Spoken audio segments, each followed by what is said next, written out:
doing the Facebook comments. Ready to go? Is it working? Testing? Are we ready? All right, welcome everyone. It is April 10th, not January 21st. We had the other up there earlier. Thank you for coming out tonight. This is an open forum Q&A in regards to the election that will occur on April 24th at our Greenville County Convention. This is for the 3 top spots. We will elect on the 24th, so if you're a delegate, if you there's some people here that didn't participate in reorg, talk to us, make sure you sign up. We definitely want you involved in it next time, or if we can still get you involved this time, we'll definitely try to do that. We're talking to the party about how we can sign up more delegates. But this is for the election of the state, of the Greenville County Republican Party Chairman, First Vice Chairman, and State EC. And then there'll also be the 90 delegates. That's the only positions we elect at the county convention. So that will be Monday, April 24th at 7 p.m. Doors open at 6. So we're going to start off with the opening prayer by Deborah McLemore of the Saluda. She's the EC elect. Welcome. Father, in the name of Jesus, we come before you, humble and desperately seeking you in your wisdom, in your power, and in your might. In the name of your Son, Jesus, Lord, I ask you to conduct this meeting. Holy Spirit, we invite you into this assembly. We ask you, Father, to remind us of our Constitution, our freedoms, and how close we are to losing them. So we commit our way to you. I ask you, Lord, to move on every leader's heart, every person who desires to lead with conviction about the Constitution and our republic for which we stand. Lord, every person up here who's taking questions, Lord, just give them recall, give them eloquence of speech that people can receive. And Lord, I just ask you to be in presence, Lord. Be here. We need you. Father, according to your word says that we have the power to bind and to loose. And there's more than 2 or 3 here gathered together in your name. Amen. So you're here in our midst to do what we ask you, Father. So right now I bind the spirits of strife, the spirits of division, the spirits that would cause division in our republic, in our stand to follow the Constitution of the United States. People who have desire for power, Lord, and vainglory, I just ask you to loose them from that spirit. Lord, loose us from vainglories. In Jesus' name I pray for unity in our party, unity in our move, going in the right direction for our republic. In Jesus' name I pray. Amen. Thank you, Deborah. That's great words. Paula Gonzalez, she is the new EC elect for the Leawood precinct. Welcome. Thank you. And you're from California. Californians are some of the best fighters in what we're doing here, so we welcome everyone. I'm very happy to be here. I feel very blessed to be in South Carolina. So, all right, you guys can stand with me. I pledge allegiance to the flag of the United States of America and to the republic for which it stands, one nation, under God, indivisible, with liberty and justice for all. Thank you, Paula. What's going on, a lot of people like to blame the change of demographics, people moving into the state of South Carolina. Our experience is these are refugees that are trying to flee the communists, the socialists, and other, Yvonne Julian being one of them, refugees trying to flee. If we can actually capitalize off of it, capitalize on the things that are going on in Florida, I think it'll be fantastic. But Scott Gear with the Republican Creed. Well, I'm a refugee from Arizona, so. Okay, here we go. I do not choose to be a common man. It is my right to be uncommon. If I can seek opportunity, not security, I want to take the calculated risk to dream and build, to fail and to succeed. I refuse to barter incentive for dole. I prefer the challenges of life to guaranteed security, the thrill of fulfillment to the state of calm utopia. I will not trade freedom for beneficence, nor my dignity for handout. I will never cower before any master save my God.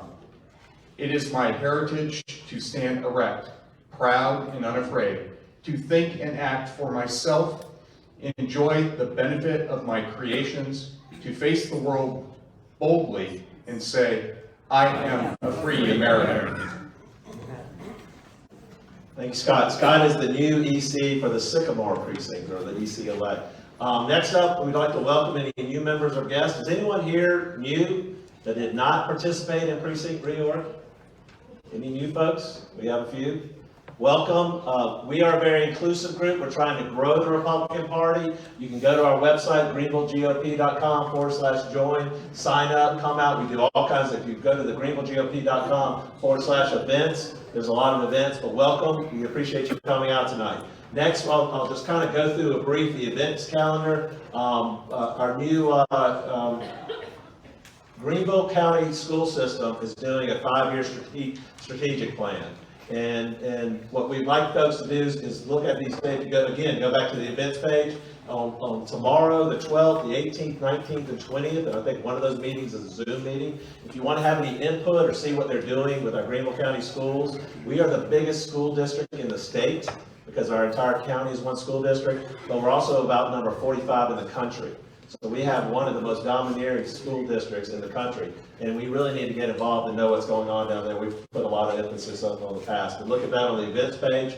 On Friday, we do coffee and politics. We'll have it this Friday. We are tentatively scheduling a special call meeting for a couple resolutions, a couple things that are out there. It may be this weekend, this Saturday, like we've done votes in the past. That will be the old ECs will vote, because if you're a newly elected EC, you don't take your position until the county convention on the 24th. We will have on the 20th, Thursday the 20th, we will do a similar event to this. It will be over on, I think it's Blacksburg Road. It's the fire department over there off of Pelham.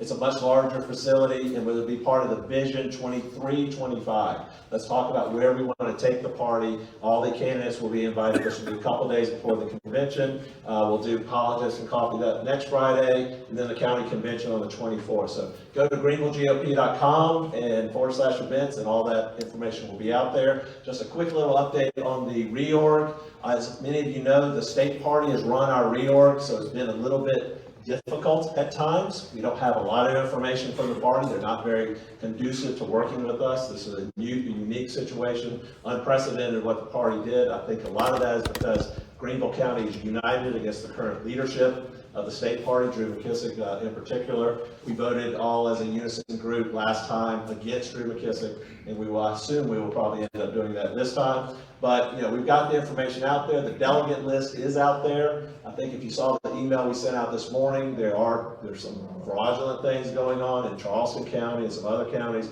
It's been really an interesting reorg season this past month and a half, I guess.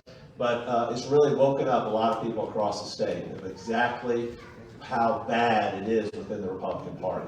And when we say how bad it is, some of you may be new. I mean, we are working to purge. We're America First. We're working to purge the rhino establishment in this state, and this is what we're fighting back with. So if you need any information, just send an email to team@greenvillegop.com, and we'll be more than happy to update you on the reorg. But I'm going to hand it off at this stage to Griffin Callahan and Mary Wheeler, who will conduct the forum for us.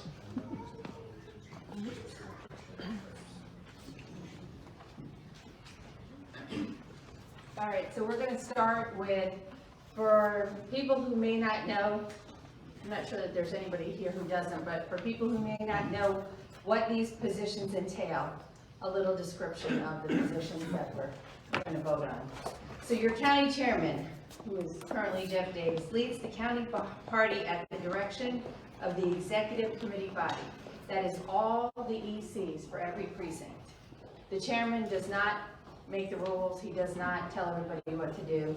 He is subject to the whims of the ECs of the precincts.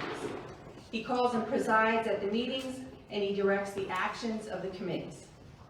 Our first vice chair, currently Yvonne Julian, our whip, assists the county chair in all of these endeavors and kicks them in the pants when they need. The state EC represents your county like your precinct ECs represent your precinct, your state EC will represent your county at the quarterly meetings in Columbia. He will vote the will of your county, not his will, the will of the county. So you have to get involved if you want your will to be known. And then he will bring back a report from these quarterly meetings and disseminate it to the county. All right. All right. So some ground rules for tonight. We are going to limit the candidate speeches to 3 minutes. We will then begin questions from the audience. We are going to limit those questions to 2 sentences total. Everyone gets 1 question at a time, and responses from candidates will be limited to 1.5 minutes.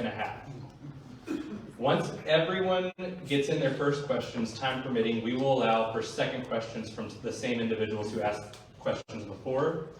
If there are any individuals from the crowd or opposing candidates that interrupt the speaker will then be allowed to begin their response again. And if you abuse any of these privileges that we have laid out, we will revoke your microphone rights for tonight. So, with that said, could we all welcome our candidates up to their seats?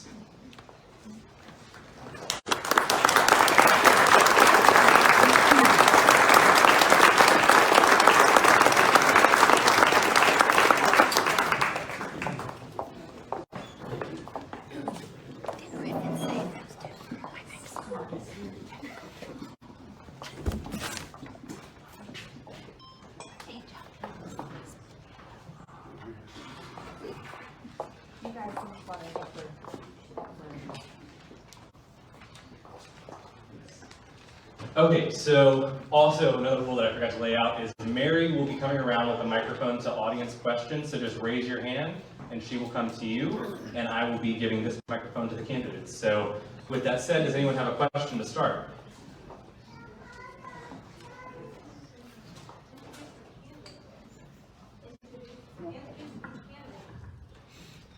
Just that. Yeah, okay, so yeah, let's do the candidate speeches first. That's my bad. Okay, so we will start with the candidates for chair. All right, so is it Yvonne Julian first or Sam Manley on the agenda? Yvonne. Okay, Yvonne, 3-minute speech for you. Well, good afternoon, everyone, and thank you all for being out here and fighting for our country. So I won't spend a lot of time on my biographical information. If any of you are really interested in that, you can just call and ask me questions. What I would like to, first of all, show you is this picture. And this is, if you hold this for me, yep. This picture was taken right here at Zen. It was taken in 2001. It's myself and Elizabeth G. Scott. I think Elizabeth is here. So it was the night that I gave a speech for the chair, and one of my proudest moments was I held up a very famous photo of the first 6 black people elected after the Civil War, and they were all Republicans. So I talked about that.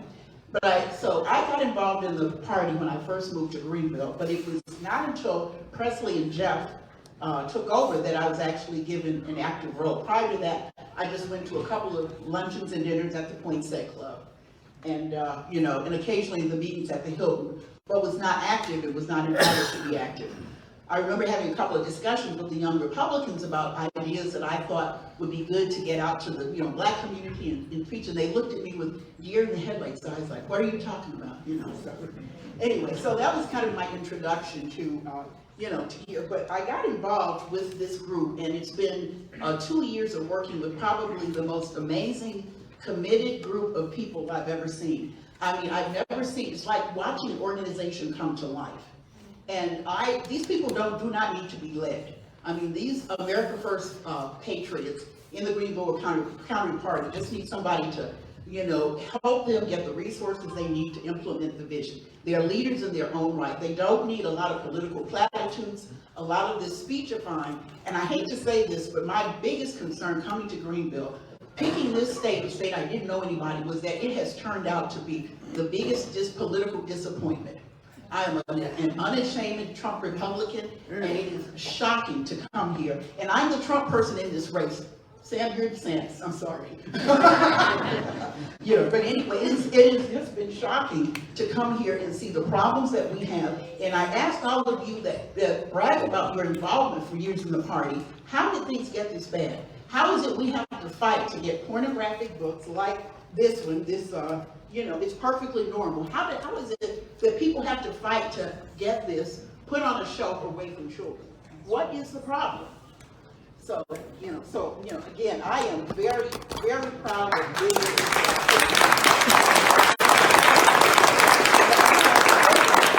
I'd like to finish up with my vision for this because I've been working with this group for 2 years. We are a well-oiled machine. When people get out of the way, I invite you to join us. My vision is that the Greenville County body is an active, influential, grassroots Republican group of leaders. We work to educate our precinct residents and to make sure they turn out to vote. Our federal and state constitutions, the Republican creed, and the moral principles of our founding fathers rely on to reach consensus are our guideposts. We hold our elected officials accountable to these same guideposts. We support like-minded elected officials and work to develop candidates who can join the America First family. Thank you, Yvonne.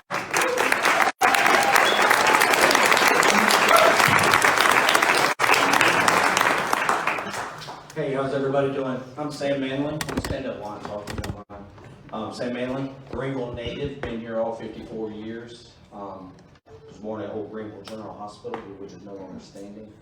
Lifelong Republican. I served this community probably most of my adult life, whether it be EMS with the Greenville County Sheriff's Office, running for office, which I ran for sheriff in 2016, as well as running for state house, as well as being the press secretary for Jeff Davis and Company up here, fighting against the governor who tried to take healthcare workers' jobs because they wouldn't get vaccinated. Very pro-Trump. Trump's being shammed by what's going on down in up in New York. So I'm very much pro-Trump.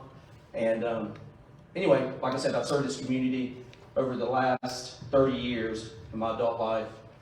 In different various ways. With the Sheriff's Office, I was awarded a Medal of Valor for bravery for running into a hotel fire with some colleagues of mine, saving 50 plus lives. I was nominated for Deputy of the Year in 2007. Also in 2007, led the traffic team with DUI arrests, which kept our roads safe. Like I said, I've done a multitude of things.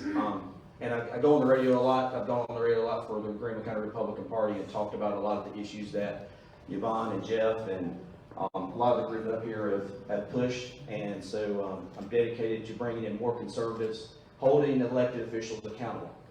But it's not just about me. You have got to hold them accountable. All I can do is bring them to the party. If I'm elected chair, I got to bring them to the room so you can ask them the tough questions, so you can make up your own mind. It's not about me telling you what to do. It's not about me telling you who to vote for.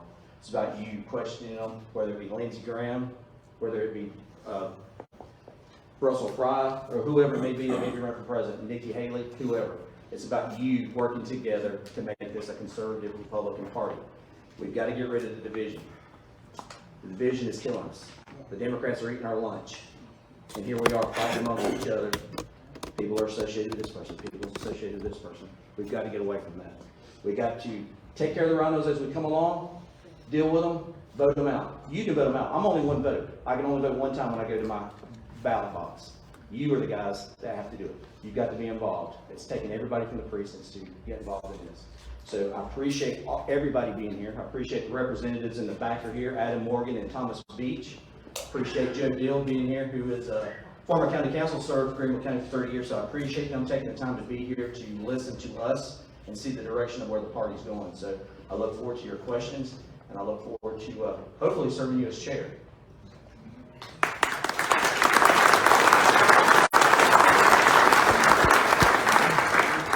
We are now going to move on to our candidate for first vice chair, Mike Voaden.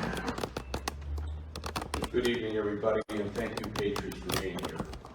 I'm running for first vice chair, the same reasons I became an EC in 2021.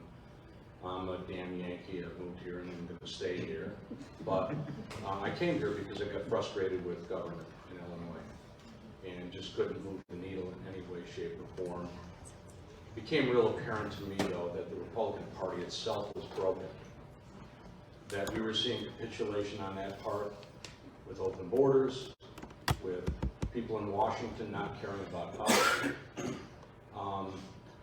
and wanted to do something. And I think a large number of people back in 2021 gathered together in reorganization to want to make a difference, not just complain, but to help make a difference. It just so happened during that time we were all going through COVID in 2020.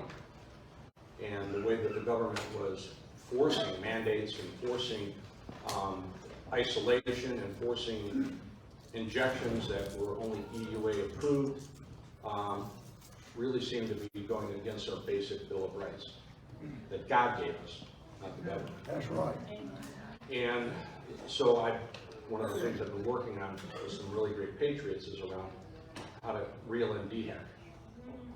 A lot of what gets done doesn't get done in a board position. It doesn't get done in an EC position. It gets done in committees. And you focus on trying to solve a problem, and you start pushing back on what is our government, because our government right now is not to be trusted, period. So just to give you a little background on me if you didn't know yet, I came from Chicago, but I also worked in sales and marketing for almost 40 years, all with big corporations, Gillette, Unilever, Alberto Culver, Beiersdorf. And in the latter part of my career, I got disgusted by the wokeism I saw in corporate America. And I left. It took quite a pay cut too. But started with an agency, helping small companies get started. And that's what I do now. So a little in my background, my wife's in the back over there. I've got 2 daughters that are grown up. I've got 2 grandsons that I just spent 10 days in Hilton Head with, and I ended up with Chiggers. I hope that we can actually unify, but you have to be careful about that word because it often is compliance. I don't want to comply, never wore a mask, never will, and I'm just not going to let the government tell me what to do unless they can show me with real science what's going on. Right. Now, I do have a vision that I wrote up that was, independent of my 2 partners, Yvonne and Jeff, but it's interesting because Yvonne's is very similar to mine, but I want you to know what we want to do. We see the party as an advocate to we the people that searches out candidates that are conservative patriots and willing to serve the people, not themselves.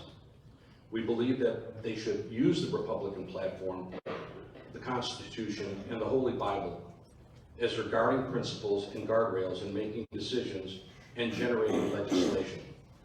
We also believe it is our responsibility to monitor and inspect how these servants of the people are performing and challenge them when they set off course of our pillars of governance.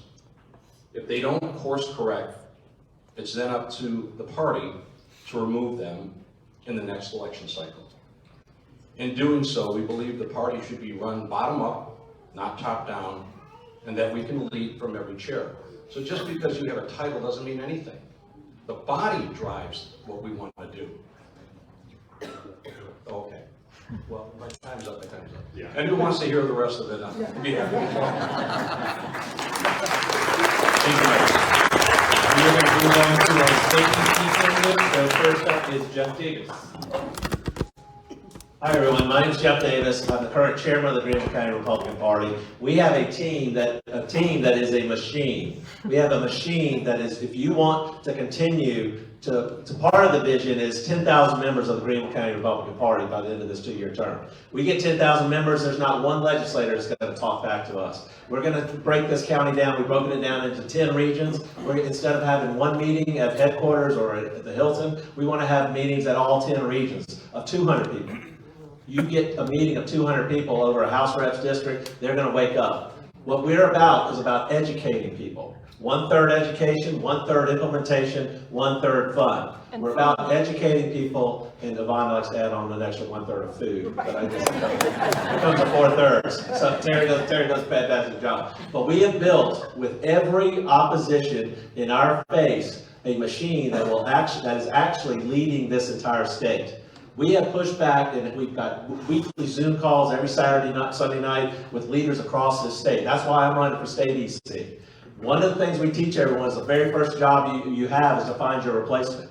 I became EC, my precinct, Timberlake. We brought out about 50 people 2 years ago, and I found, a replacement. So I'm not even an officer in my precinct, because that's what we're supposed to do. These are not jobs for life. If people are sitting in these jobs forever, I wanted to do things for 1 term, 2 terms. We didn't want to change horses, so we're actually shifting things around. So instead of me being chair, I want to be state EC, to go down to Columbia and fight for you, and to network across the state. We are building a machine across the state. We are number 33 out of 50 states as the most liberal red state in the nation.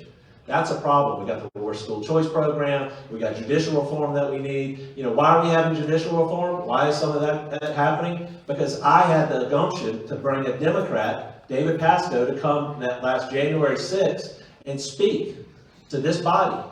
You know how much grief I got for that? But guess what? We got Henry McMaster at his inauguration speech talking about judicial reform. We are one of 2 states in this nation where the legislature picks the judges. That's about as corrupt as you can get. I had a gentleman call me today that's going to run for a House seat down in the Low Country in Charleston. That it's all because he's upset about judicial reform.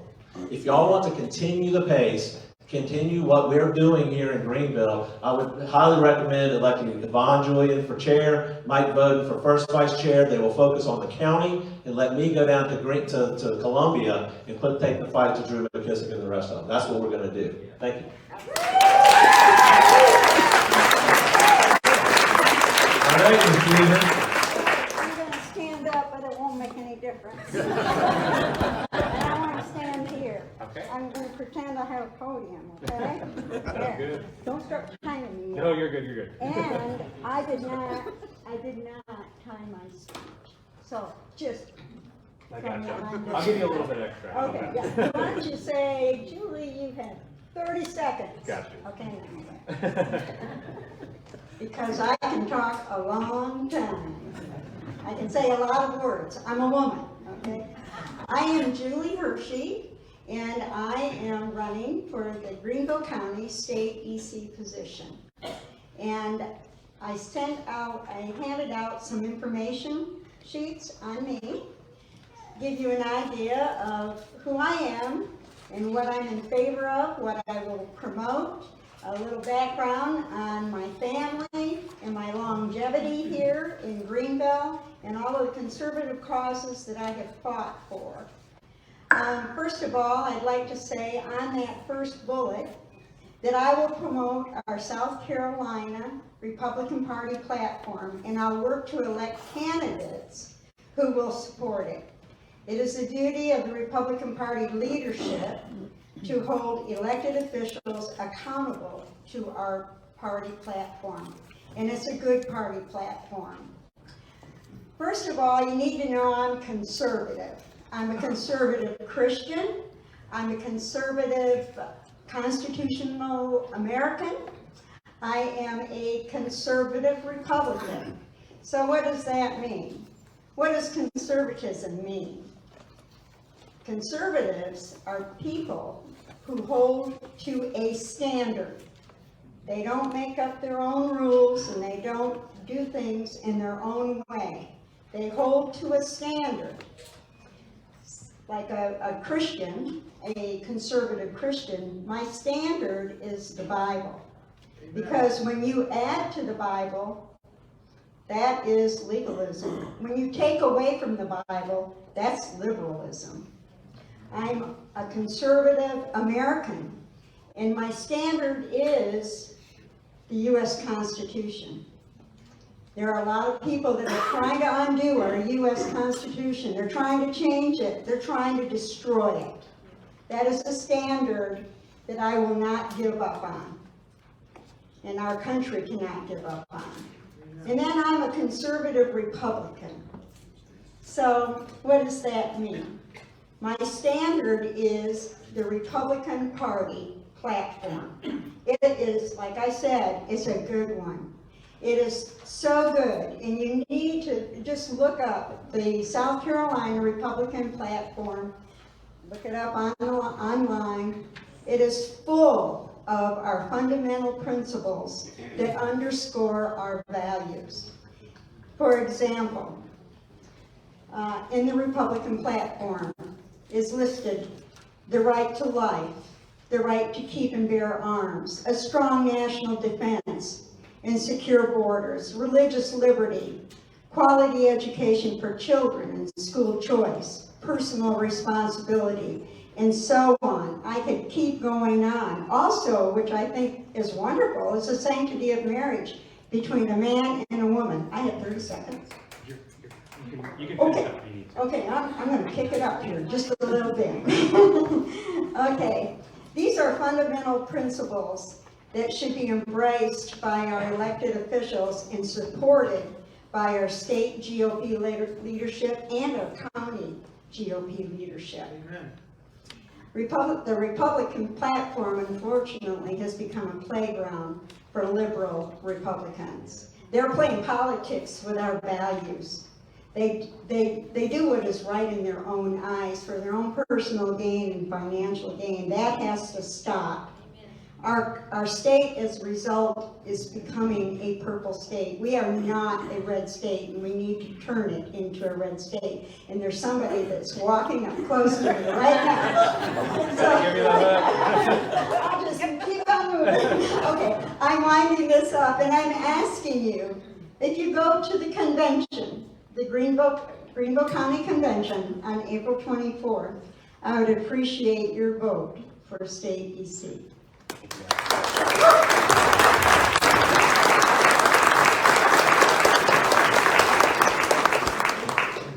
Okay, I hope everybody remembered the ground rules. Keep it to 2 sentences per question, and candidate responses will be limited to 1.5 minutes, and I will be very strict this time, so.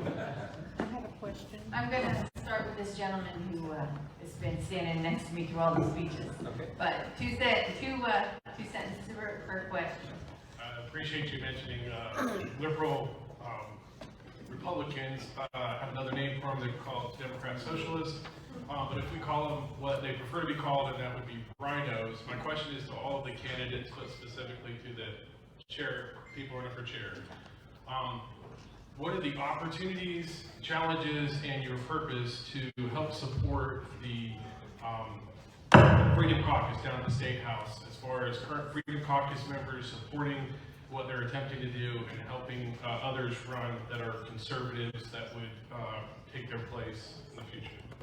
Okay, we'll start with Sam Manley. Is that okay? Yeah, that's fine. All right. Hey, I appreciate your question.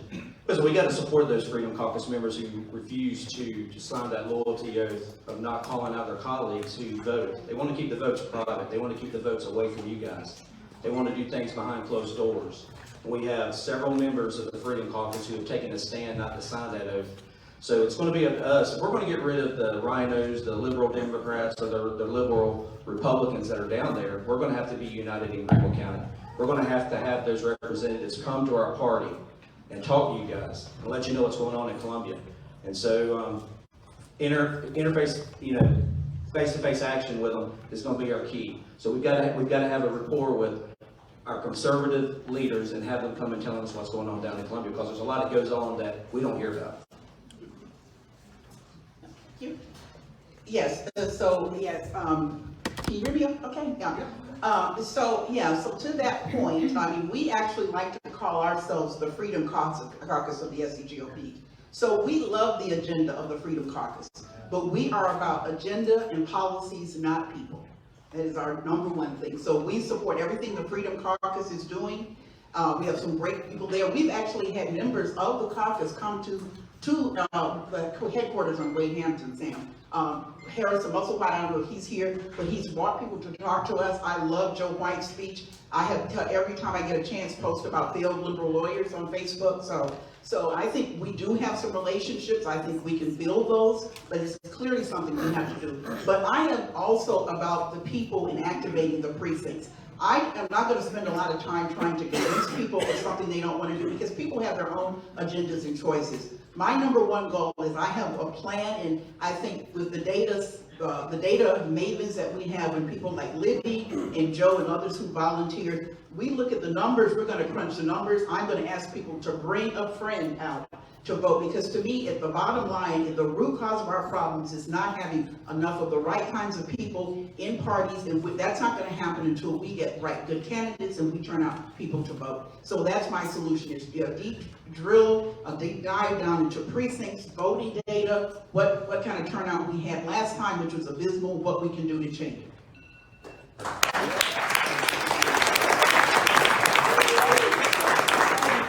Okay, we're gonna let the other candidates for other offices answer this question as well, so I'll start with Jeff Davis. Hey, that question was probably a little bit directed to me. I know it's to the chairman candidate, but I've had a little bit of a problem with the Freedom Caucus. Have you ever seen, other than the freshmen, call out any of the current incumbents or incumbents in the past? Greenville County, 2 years ago, in 2021, 3 of the 6 people that killed boys and girls sports were House reps here in Greenville County. I didn't see anybody calling out Jason Elliott, Wes Cox, or Neil Collins. I didn't see anybody in leadership at the Freedom Caucus doing that. So I brought that up. We support the Freedom Caucus. We support the agenda of the Freedom Caucus, but we're not going to bow down to anyone, any individual, because that's exactly what got us in this problem today. There are people bowing down to Drew McKissick and Chad Conley and people like Dave Wilson because they just liked them from the old days. We have got to hold everybody accountable. We have open doors for everybody to come to the table. And if we bring up and ask questions and the person is not willing to come to the table, then we have to ask why. So we are huge supporters of the Freedom Caucus, the ideas and principles. We are not about supporting people. If you've taken some political training classes, that's what they teach you all the time. Support what politicians do. Don't support politicians blindly. So that's what we're working at, and we are a Freedom Caucus GOP. We were the first one to start it. We're going to do a whole bunch of them. Woo! All right, conclusion. Thank you. I'd like to say something too. I am in full support of our Freedom Caucus. Unfortunately, I don't believe that the leadership in Columbia is in support fully of the Freedom Caucus. And that is their job. The leadership at the state level has got to, they're not doing it. They need to support conservative Republicans, and they need to hold the liberal Republicans accountable for their actions. Yes. And that's not happening, and that needs to happen. It needs to happen at the local level too. We have to be a house that's united, that is moving forward in an orderly fashion, that we are not divided. A house divided will fall, and we are divided on too many things at the local level, and that has to stop. So we can be effective in holding these elected officials responsible for their actions. And Mr. Mike Voaden. You know, inspect what you expect. And that goes for everybody in this room, including myself. I think the most important thing we can do, Freedom Caucus, groups can call themselves whatever they want. It doesn't necessarily mean they're going to act in that way. And I'm not saying that the Freedom Caucus doesn't, but I'm just saying you really got to keep an eye on everybody and see what their actions are actually delivering. And that's really our responsibility. You know, you get what you deserve. The other thing I would say is, you know, as we have such a large group of people here that are passionate about really turning this country around, we got to get out there and knock on doors. We got to get more voters. We got to get more people awake to what is going on in this country so we can fight as a larger group. And as far as any of the divides that we have in the GOP right now, we're just going to have to fight it out. We got to figure out how to get together and align what we're trying to do and how we're doing it. Because I think when you talk to the candidates, you find out they're pretty similar in what we believe, but we don't always want to drive the car the same way. And so we got to figure that part out too. I think when we can do that, then we can really apply a lot of pressure on the state and the state government, and we can make sure that these people who are promising us things actually deliver on the promises. All right,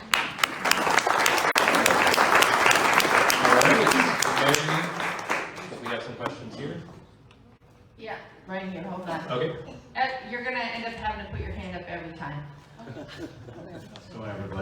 Baltimore.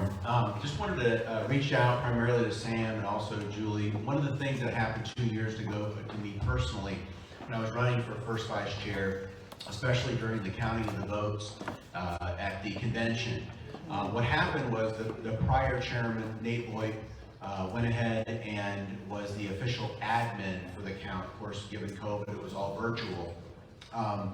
We asked and were denied entrance into that vote counting. So essentially, he was in charge primarily of counting those votes. We did not have anybody in there able to do that. So my question would be to both of you, would you commit to making sure that even though both factions maybe see this a little bit differently, but wanting unity, would you commit to allowing both sides to be there for the count and following those ballots to that counting? Sam Manley? Absolutely. I think the voting should be fair. We know what COVID did to the presidential election, don't we? Mail-in ballots. We don't need harvesting ballots. We don't need ballots not being counted. We need people from all factions, whether it's from Jeff Davis or me or Julie or whoever. We need paper ballots, Yvonne. Listen, I'm not going to get, you'll be in there counting them together. But yeah, definitely. Transparency is the key. So I'm all for the transparency. I'm all for counting. You know, Trump got shafted with the election in some states because votes weren't counted properly, and so we don't want that to happen in our county party. We've got to secure our elections statewide, countywide, and nationwide. So yes, I'm for that. Thanks. Yes, I would be in favor of that and following the rules and for full transparency, Walt. There were a lot of things that were done wrong 2 years ago.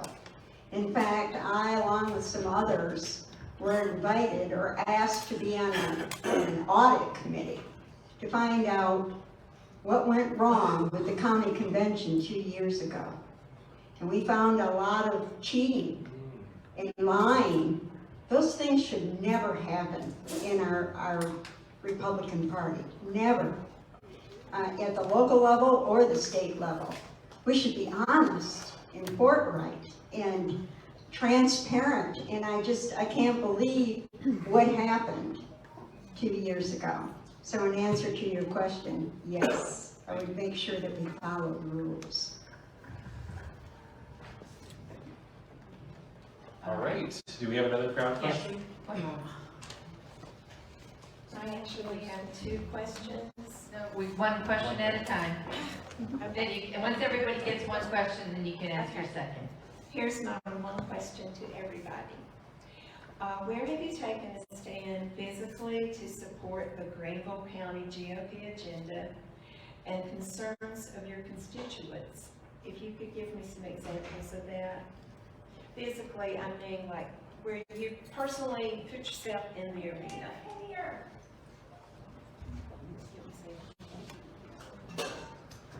So her question is, how have you physically put yourself in the arena to defend the Republican Party's values? Okay, we'll start with candidates for chair. So this time I'll go with Yvonne Julian. Okay, thank you. Well, I got another show and tell, you guys. So as you guys probably know, it's been I like to use the machine term, and we've been pretty active. But I love that Jeff Davis says about everybody has time, treasure, and talent that they give uniquely. And so I have not been at a lot of the council meetings or some of the library meetings, but what I have done is when I was campaigning is I actually took this book and I walked door to door, and it's perfectly normal book that is basically thinly disguised pornography for children. So I walked door to door in Latin neighborhoods that are primarily Democrat, because that's part of my precinct, and I showed them, I said, are you in favor of having children see this? I've taken it to my hairdressers, and 2 of 1, they are against it. So my point is, I am not the person that's in the fight with the council people, because that's not my talent, but I know that we have people who do that. So we have an amazing team. So there are people who are great at getting up there and getting with the council, but I've taken my fight to, and which is what I prefer to do, to the voters. I've also physically made, this was a wonderful article from American Thinker about transgenderism and how there's a high level of promoting it with blacks. I actually had, when I was campaigning, what was called a knowledge board, And this was the thing that I printed out and had it available for people to see. And so, and I would like to say, like, Olga put together a wonderful list of our accomplishments, but I was a big part of that. So thank you, thank you. All right, Pam?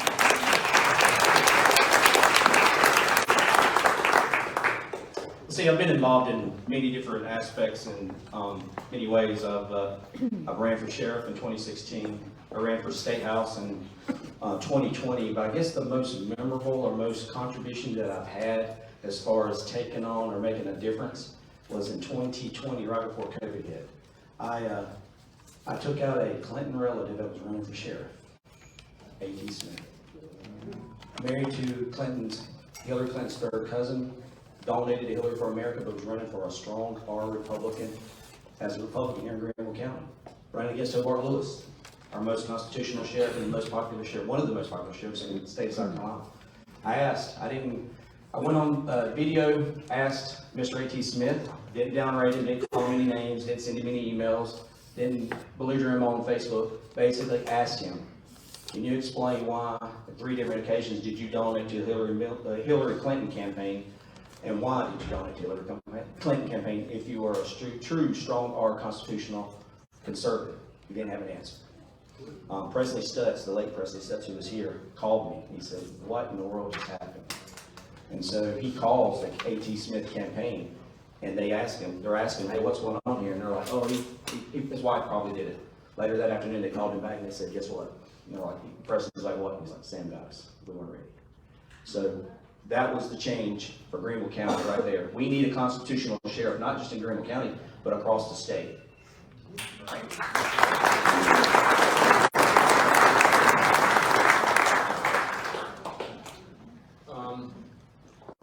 A lot of the stuff that we've been doing, or I've been doing, is first thing we worked on was election integrity. And the reason I was very interested in it was because there were a lot of Republicans here in South Carolina that we elected that were denying that Trump, the election was stolen from him. To speak for myself, I believe absolutely it's beyond a reasonable doubt that happened. I would expect that most Republicans would support him on that, but we didn't have that here in South Carolina. I can't think of anyone that really spoke out strongly, including our chairman of the state GOP. He denied it and supported Joe Biden. I found that to be really, so I got involved in my wife and I knocked on doors and we did some ballot knocking and trying to find out what was going on with different houses. We did find in one occasion, probably about 1 in every 9 houses we went to, there were adult children that had moved away years prior to now that were still on adults. So when you look at ERIC, which is the organization that George Soros funded that actually manages your voter rolls, we have a problem here in South Carolina. We also met with the county commissioner for the election board here, and I'm going to pull from there.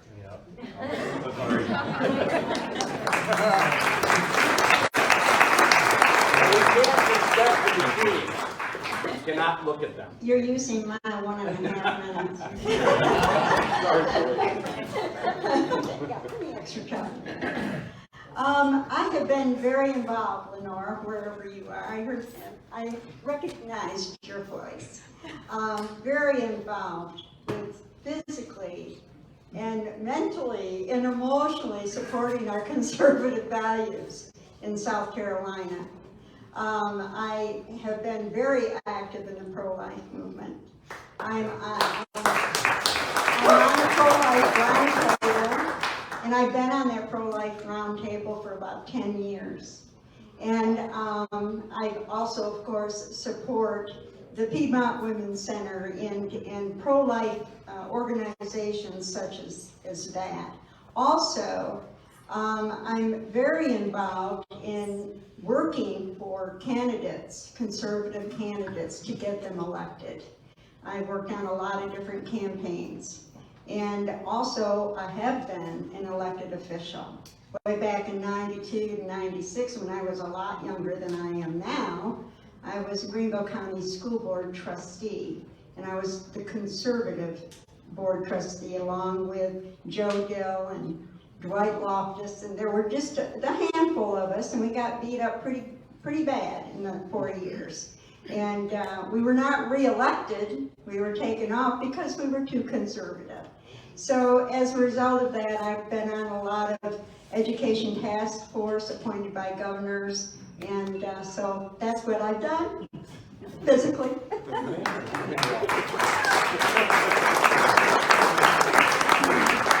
I've done nothing for 2 years. How about that? I don't think anybody debate. I mean, what I've done most is built a team at the Greenville County GOP. We built a team. And I'm here pro-life, but guess what? South Carolina is a abortion destination state. And I'm disgusted. And guess what? I call out people that have not been doing anything in regards to saving lives. We have, I don't know if it's either 10 babies or 50, I've been told 2 different numbers that are dying, but it's definitely tripled here in Greenville, the city of Greenville, since Roe v. Wade. And I got a problem with people that have been doing it for 10 years and not getting anything done. What is going on right now is a decision of, you want to take forward the new regime, or do you want to go back to the way it was? The way it was we're an abortion destination state. The way it was we're number 33. I've been out every weekend. We send emails. We get all kinds of communication. I tell you, I've done more in the past 2 years than I think most people have done in a lifetime. But the number one thing is I built this team. Yvonne Julian and Mike Voaden and everybody else on our board and everybody else that does training and candidate recruitment and sending people to DC to sit there and learn how to run campaigns. We are going to crush the rhino establishment in this state if you keep this team together.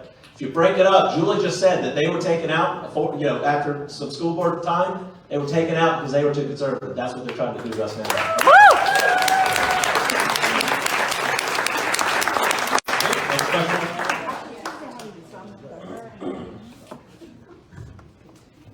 My question is to Ms. Hershey. You talked about, just now about being physical, and you told the gentleman about how the voting was so messed up in 2021. How would you prevent that? Because you stated that you are in support of the Republican platform, but then you said that you weren't, the state platform, but you didn't agree with what they've been doing, and I understand that. But how would you physically keep a promise to the gentleman that said, I want to make sure that there's transparency, because the state is going to come in and take over? Well, the state should not, hopefully, the state will have new leadership. And if you don't think that will happen, then we're wasting our time here. Sam Manley said we were not going to have new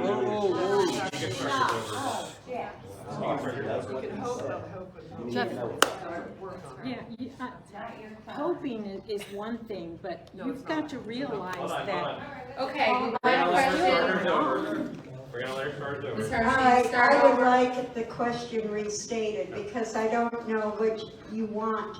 Okay, What let me kind just of an narrow answer? it down to one little thing. Just one question. How would you stop the state from coming into the county convention and taking over the voting that you said you would definitely support transparency and all that? How would you physically stop the state? Okay, that all starts with new leadership, not only at the local level, because we have a lot of problems here at the local level that justify the state to come in and take over our precinct. Also, we're all working up here for new leadership, not only at the local level, but at the state level. We need to change the state level, because they should not have done what they did, but they did. And they found justification. And our local level has been just dysfunctional. We have been at war with one another. There's been bullying, chaos, people thrown out of executive committee meetings, people losing their EC position. How can we fight among ourselves and get anything done? We cannot, and that's why that has to stop. And that's how I would move forward with new leadership at the local and state level.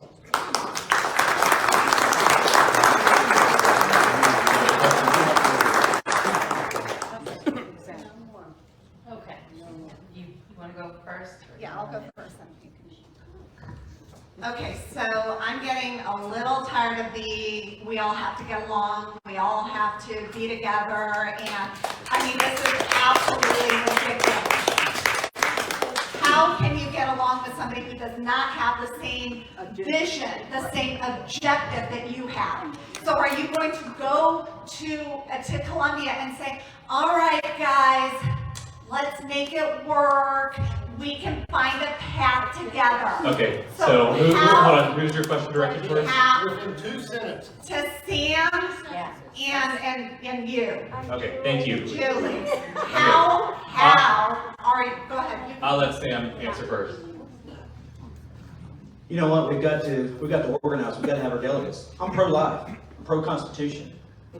There's no doubt that Drew McKissick has made it a sham down there. He must be getting paid a lot of money to do what he's doing. I'm not pro Drew McKissick. I'm not pro Nate Lloyd. I'm pro us being unified and getting along together because the Democrats are eating our lunch.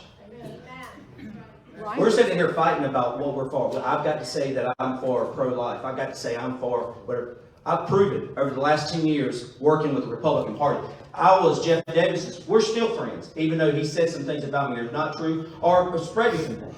I'm friends with Yvonne. I haven't attacked him at all about nothing. Drew McKissick is our problem, not each other. Not Jeff. Jeff's not my problem. Yvonne's not my problem. I was their press secretary. I went on the radio and announced their vision that they had. Took the heat for it. Took the heat for taking on A.T. Smith, who was a Democrat.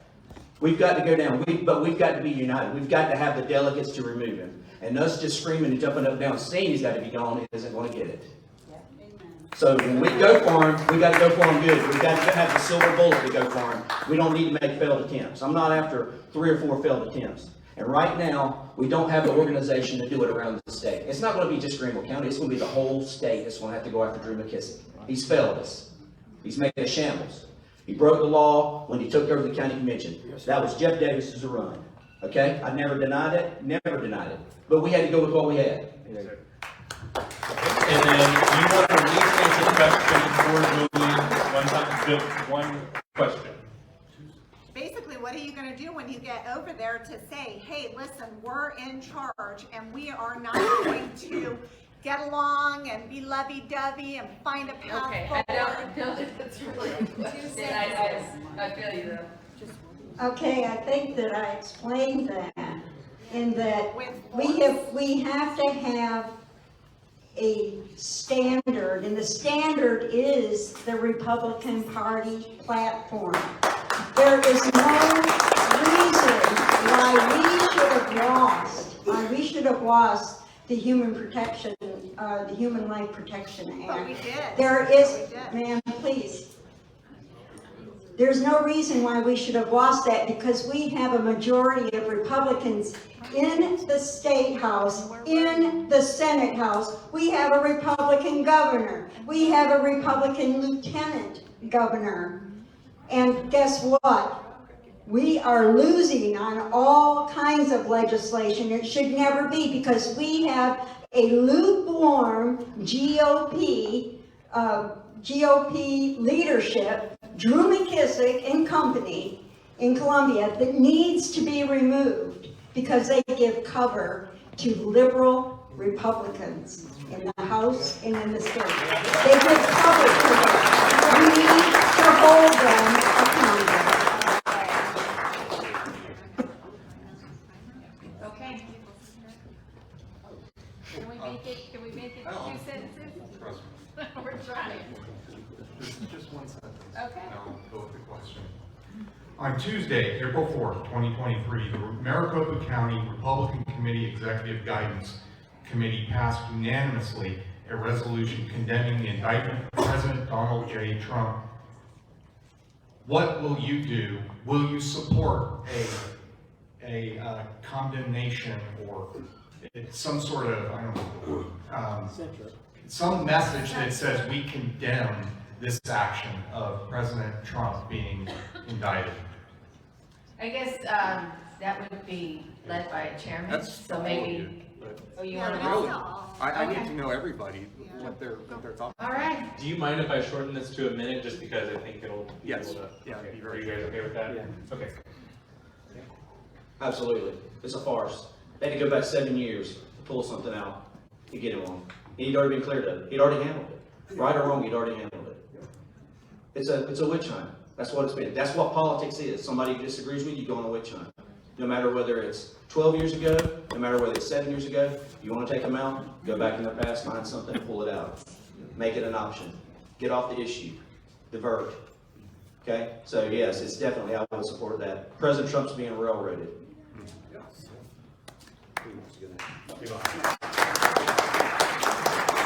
Yeah, so not only would I support that, I would go door to door with that information, because I think we spend too much of our times in this sort of passionate entertainment that gets no results. I am about results, so a censure is great, but a censure and $8 to get you a cup of coffee at Starbucks. So, so I love all of that kind of thing because it raises, but I'm more about taking that to the people, going door to door and getting people who will come out to vote in new candidates to replace these people that caused the Trump problem. That would be my focus. Jeff?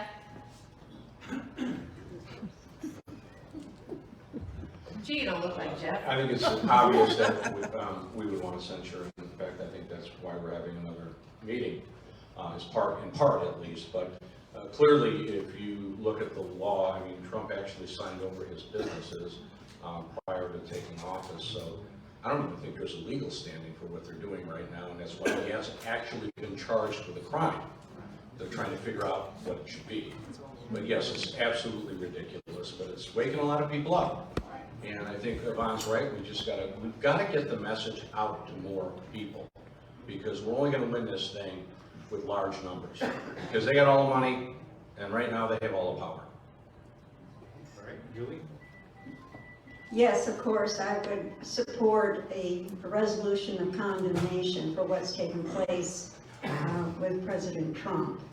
I am a Trump supporter, and I will vote for him if he's truly a candidate when it comes to 2024. I will vote for Trump. He's a proven leader. I want him back. And I just hope that we have enough election integrity that we can show that he actually won this next time.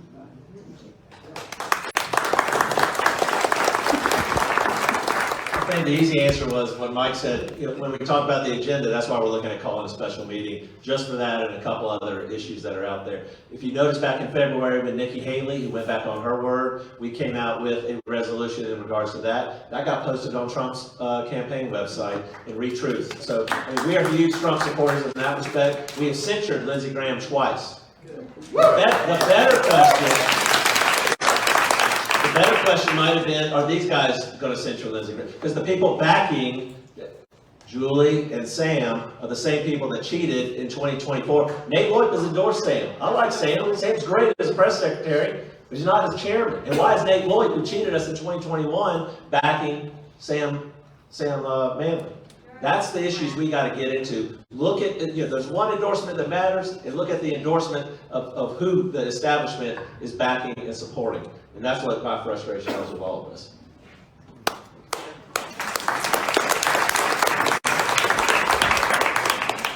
Okay, next question. I hear all the talking points. I'm pro-Trump. It's not going to be my question, but you have to ask yourself, were you pro-Trump in 2019, 2020? So you can't be a pro-Trump now. The problems that we incurred started before 2024, but that's a sub-question. You can look at that one. As for pro-life, I hear that talking point. I am pro-choice until you create a life. then you've made a person. Now you have a responsibility. So I think that's a way to bridge. So some of our talking points, one of my point is, are the old school rhino talk. I'm pro-Trump, I'm pro-life. But how do you, my question was really what you brought up.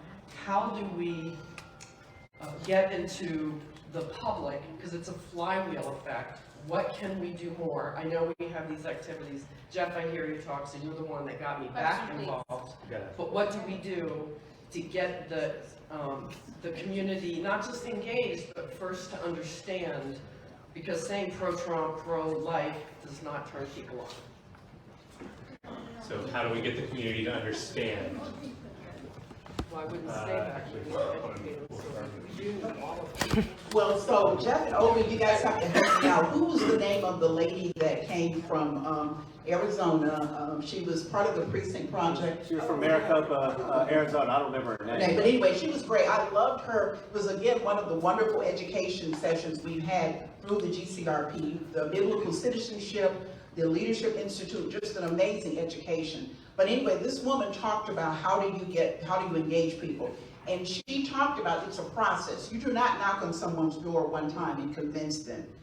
So we actually have a strategy it's kind of my idea is to go, basically precinct by precinct, look at what the turnout was, to give each, because like I said, we have a machine. So you give our people, these are your numbers, you give them a metric, say this is what we've got to do. That's the process. It's just really talking to them like a person. They just elected I love these other states that are truly red, because in Ohio, they actually have a target or a process. They're targeting black communities with the GOP that has been taken over. So they actually just elected a young black Republican female, and she said you talk to people about the issues that matter to them. These people have a strategy. They have a plan. Here we're just kind of playing at it, because frankly they don't need they don't need the black community. They're going to get elected without it. But it's not a very strategic or long-term way, because again, as everybody says, the liberals have the megaphone, they have the money, and they have the globalists behind them. So we don't get our act together, we have an issue. So that is my plan, is about engagement.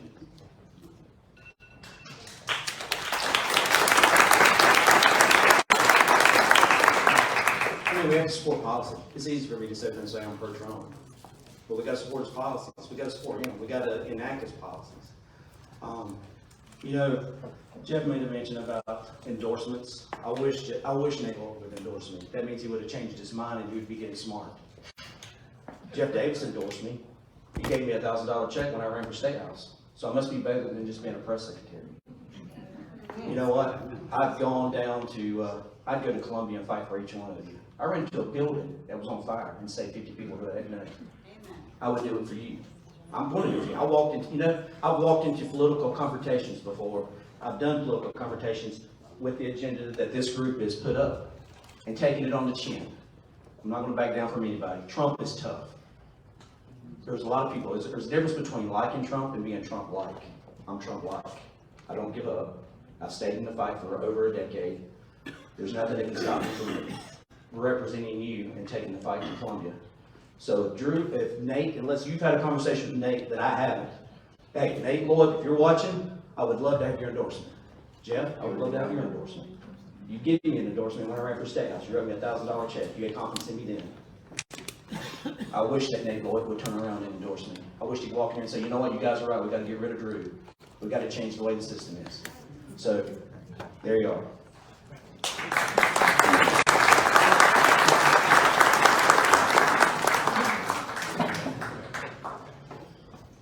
I've been to Columbia 4 times. I've been tarred and feathered 4 times. Jeff went to Columbia, tried to push back on Drew and his crew, and got banned and dragged out. Just yelling and fighting and screaming isn't going to get anything done. There has to be change. That change is going to have to come from numbers. And we're going to have to figure out how we're going to do that in the county convention, which the question before, I don't want to segue, but I need to answer that, is leadership isn't going to change what happens on April 24th because the state is going to run that thing. So it's going to require all the candidates here coming together for at least one thing, and that is to say that, by God, we want transparency on voting and ballots. And that's not gonna happen with the change, that'll be too late. Needs to be before that. So I'm hoping that everyone's willing to do that, because that's a good example of us fighting back against this system. It's a really, the establishment itself can't be stopped unless we stop it.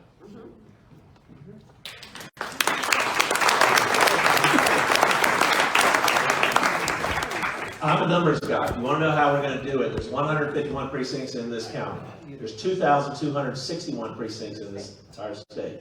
If we educate people and get 10 people in each precinct, that's only 22,000 folks. It sounds like a lot, but guess what? It's 1,500 for Greenville County. We get 10 people in each precinct to go out, knock on doors. I know it's scary to knock on doors the first time. Just take a literature drop. We do one right after, in May, we do one every 2 months. And sales is about touching somebody 7 times. You put a door hanger on somebody's door with something stapled to it that actually says what's going on with your local legislators, what's going on with your House rep, your state senator, your school board, and your county council member. If you're in the city, we'll add that on there too. But you get that information on there. That's actually what we learned out of Maricopa County, Arizona. You actually hit them. They see you on that ring. Vaughn goes and knocks on the door, just don't even talk to him, just drop it off. And then come back 2 months later, drop it off again. Go for a walk. They see you walking around your neighborhood. People see Olga and I walking around the neighborhood. They look at what signs, they know we're involved. They look at what signs we put in our yard. We start becoming influential because of that. That's what we've got to do. It can't be last minute making some phone calls. I can't compete with Jason Elliott, who then claims he's pro-life and sends out a bunch of mailers, 10 mailers right before the election. We can't compete with that. But what we can compete with is hard work and people actually getting involved. That's the plan we have, and that's the plan we're going to implement in the next 2 years.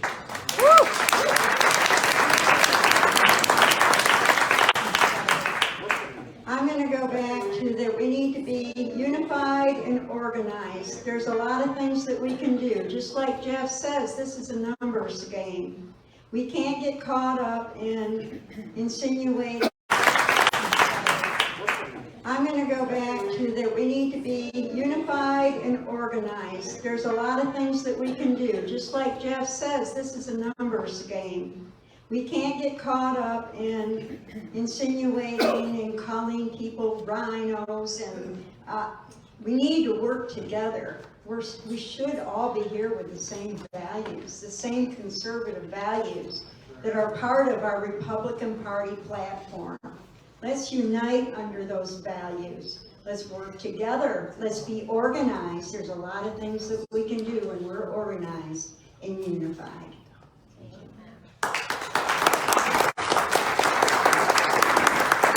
Okay. Just a quick heads up. I know everybody wants to get a chance to ask a question. We're going to try to hit everybody. I've handled so much of this side of the room. I'm going to let Angie ask the question. Is there anybody on this side? Because I want to touch on this side and then come back and forth. But everybody's going to get a chance.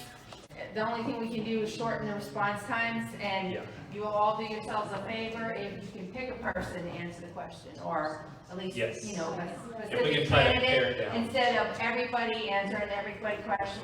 I know it's a lot more information for you guys, but if everybody would like to get their question answered, maybe that can help us along. And shorten the question time too. 2 sentences for your question. Okay, so my question is for Sam. So for sure you expected questions about your moral character based on your 2 termination letters from the Sheriff's Department, deputy interrogation report, and other published records of admission about you personally and professionally. That although there's sudden chatter of you being cleared, when there's a question as to how can one be cleared of inappropriate and immoral behaviors when you admitted to the misdoings. So please comment on how members can trust you with so many publicly available admissions about your lack of moral standing, personally and professionally, since we have enough liars, cheaters, corruption, and sexual defects in our party. Wow. Period. Hey, I appreciate the question, and I knew this question was coming. This is the question I've been waiting for all night. I mean, I'd be a moron if I didn't know the question was coming. I mean, it's on Yvonne's page, it's on a couple of different pages. And believe it or not, these were people that I call friends who entrusted me to be their press secretary. These were people that backed me.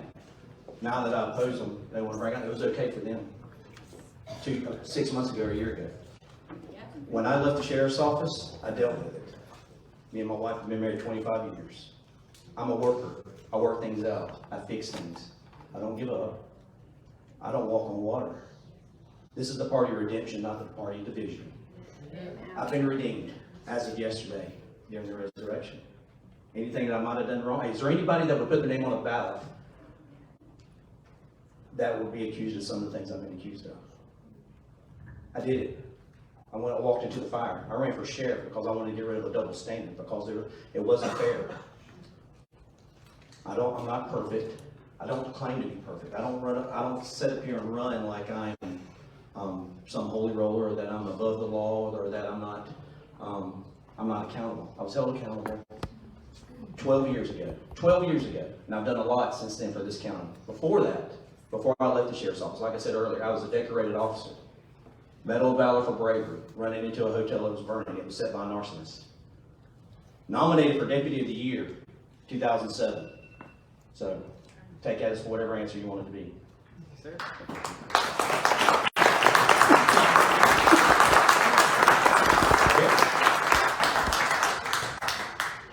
This question is for the state EC candidates. The election integrity law that was passed. Okay. The election integrity law that was passed a couple of years ago in South Carolina made an attempt to improve election integrity. Do you think that the law is adequate, or additional changes needed, and how would you pursue those additional changes, and what would they be? That's a good question. I was at the Greenville County Republican Women's Club, and we had a couple of legislators come and explain the election integrity bill. And I agreed with all of it. Josiah Magnuson is one of the best legislators that I know, and I trust him, and he admitted one thing. He said, everything passed except we could not get the state to not use the internet. In other words, they went along with all of the concepts of the election integrity bill, but they said it has to stay online, and we know why that is. All kinds of bad stuff happens when you're hooked up electronically to the internet. So that's what I would work to close that hole, because that's lethal to our election integrity. So.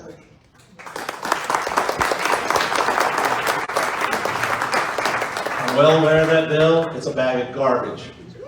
You're gonna go vote on a machine, right? Well, there is literally nothing different.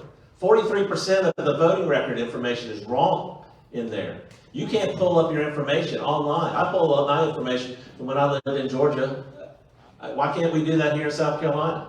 It's a bag of garbage. And they sat there, the women's club, and had a couple legislators come tell them it was great. And they bowed down and said, thank you very much. May I have another? It's a bag of garbage. The plan to get rid of this and fix all of the issues. If you want to fix all the issues, we take all 46 counties, the GOPs in all 46 counties of this state, and we take the state party back. We get the bully pulpit. Because then we get the bully pulpit, then we can flip every one of these seats. People ask me what legislators do I like. I tell you know what? I don't like 95% of them. We're the 33rd. I don't like 95% of them, and I can't tell you the 5% I like, because they're okay with this.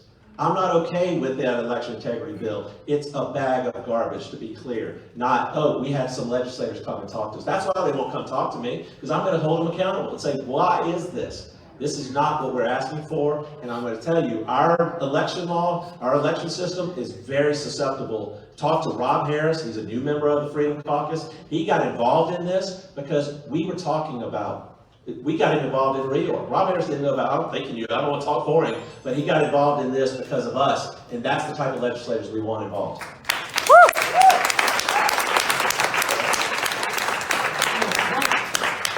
I got a very simple one sentence question.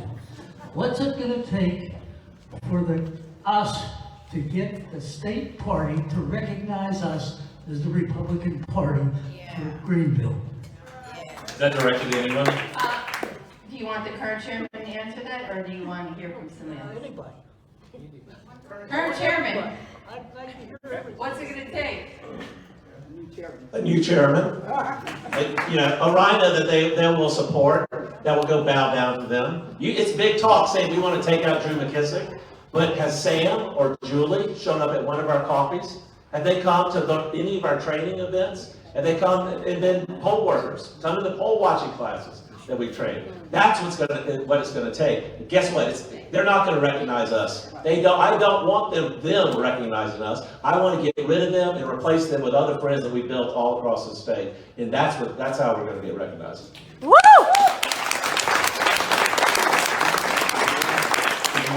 Answered by anyone else? My name's Bob Dowd of Clear Creek Precinct.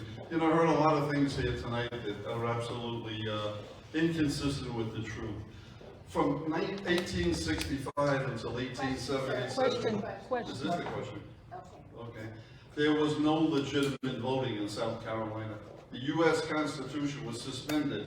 The military was in control of South Carolina for 12 years, and they appointed people to the legislature. So Yvonne's heroes, these 6 people, did not get elected. They were appointed by the U.S. Army. So after the war between the states, the whole South was broken up into 5 military districts. There was no legitimate voting until 1877. So my question to our constitutional expert, Julie, try to explain to these people how confused people can be about history. It's unbelievable. I'm not sure that's an actual question that Okay. Well, applies here. I'm gonna give Julie a minute 30. I thought we were cutting it down to a minute, Mr. Griffin. Okay. A minute. Well, I think that part of the reason why we are so confused about history is because of our poor public school system. I mean, our students that are growing up into adults and going on to college, their minds are full of mush, revisionist history. They don't know civics, they don't know government. We are in trouble. And we really need school choice, is what we need, complete school choice across the board.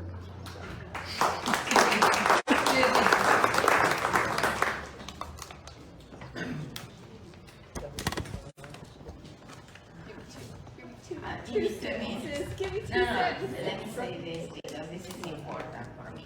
Okay, my name is Susana Sarabia. I'm the from EC. I go to county council, I go to school boards, I go to libraries, and all I see is this pornographic stuff. Well, if there is something that bothers me in the Republican Party, because they talk about transparency, and then they have people that try to get elected people, putting seat people that support the LGBTQ agenda. I read, Mayloop says, I rarely ever get involved in council stuff, but over the last 5 days, I can't tell you how many phone calls went back and forth between councilmen, and activists. At the end of the chairman and vice chairmen were elected without opposition by acclamation. Historic. Congrats, Dan and Liz. And you know who Dan and Liz are not Republicans, they're Democrats. Because they stand for the LGBTQ and not for the books. Not against the books. So how you guys gonna fix that? Because a lot of the Freedom Caucus, they say, oh, we are for conservative. But they have Mayloop and the sheriff be there working together and they place Dan at least in the county council, trying to fix that. Okay, is that directed towards anyone? Yeah, to you too. Because have you guys gone to county council? Okay, so I'm Sam gonna or fix Sam and putting in Ms. Hershey, people who yes. are non-conservatives in leadership. How are we gonna fix putting in people who are non-conservatives? No. No. What, putting more conservative leaders in on the school board? Take out people that call themselves conservatives, I'll but take they're out people Democrats. we've got to educate everybody. I mean, like Jeff said, we've got to educate everybody that we bring into the party. We've got to put those candidates in front of them, let them talk. It's easy. If you pay attention and listen to what politicians say, you can catch them in a lie real easy. They don't remember what they say from one day to the next. So we've got to be able to listen. I've got a daughter that's in middle school. I don't want her seeing these books in the school. Sarah Collins in Greenville County has got a book about homosexual in there. Here's my thing. If they want to put a book about homosexuality in, then we need to have more books like, let's have the Holy Bible in there. It talks about homosexual. Right. So let's put the Holy Bible in there. Let's have a counter education part to that. All right. So we've got to put more conservatives on the school board. We got some conservatives there, but yeah, hey, we just had a vote on the library board member, and there was one that was for that, but thankfully she got voted down. But it shouldn't even been a debate, but it was a debate for the county council. Yeah, it was. And Yes, you it know should what? be. And you know what? Liz Seaman attacked people. I agree. So, I believe County Councilwoman Liz Seaman is a Republican. No, she's not. She is a Republican in name only. She is a liberal Republican. And that's exactly who we're talking about, that we need to hold accountable. The leadership at the local level, the leadership at the state level must make all of these liberal Republicans accountable to our platform and work to get rid of them. I mean, we have some county council people that are very good, solid Republicans, but many of them are not. Okay? They're Republican in name only. But And they those- look help her to be in position. They look time help up. her. Is time up? Nate Boyd is not here. Okay, next question. Third trial, election integrity in 2 weeks, when the same state party leadership is running the county convention illegally. Who on the stage can commit to putting up a motion so that all the ballots are in the custody of a dozen witnesses, counted in front of a dozen witnesses, fairly counted? Who can commit to putting up a motion, seconding or voting for a motion like that in the county convention? So raise your hand if you would commit to that motion. Great. Give me just 1 second. I know you're Tom. You'll let this lady go first. I want to talk about endorsements. I know that Sheriff Hobart Lewis has endorsed you, Sam, and he is a very popular sheriff, and I know that. But my question is for Julie.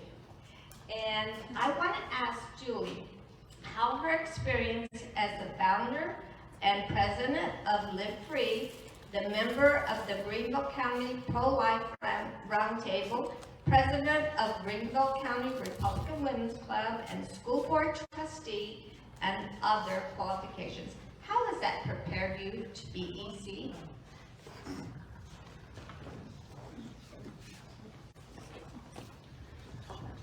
Well, that's a good question, Idell. Thank you. All of those things that I have done has shown 30 years of conservative work in our community.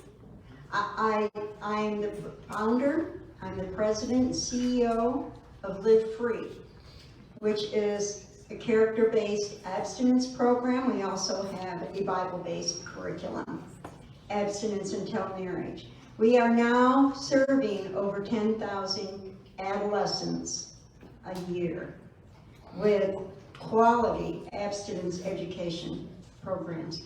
Those are the types of things physically that I am doing to underscore the values that we have, our conservative values here in our community and in the state. Also, working on school board, taking the arrows from the liberal media. Those are the different types of things that have prepared me for this.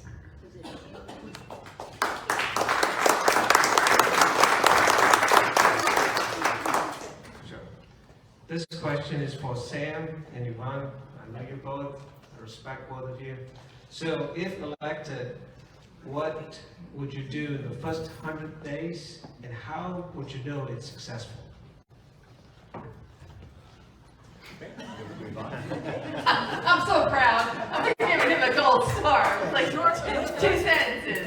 Well, that's actually a very easy question, for me to answer, because I would certainly continue the education, activation, and motivation that have defined the America First branch of the Greenville County Republican Party that has been so successful. I mean, the reason that Gene Beckner was on this is our people were out calling and writing letters and active. So I would continue that spirit, but I would also, again, get very data focused on 10 zones that we would have leaders in within each of these zones who would be responsible for not only working within their precincts to educate, activate, and motivate. We want coffee and politics is just said everywhere, because we basically outgrown the space we have now. I have to admit to have been a detractor when he first mentioned it, and I said, who's going to come and sit and talk coffee and politics on Friday? And boy, was I proven wrong.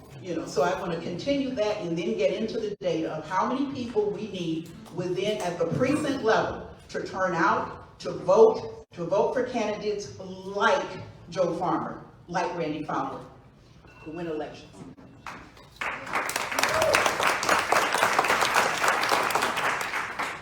Thank you for your question.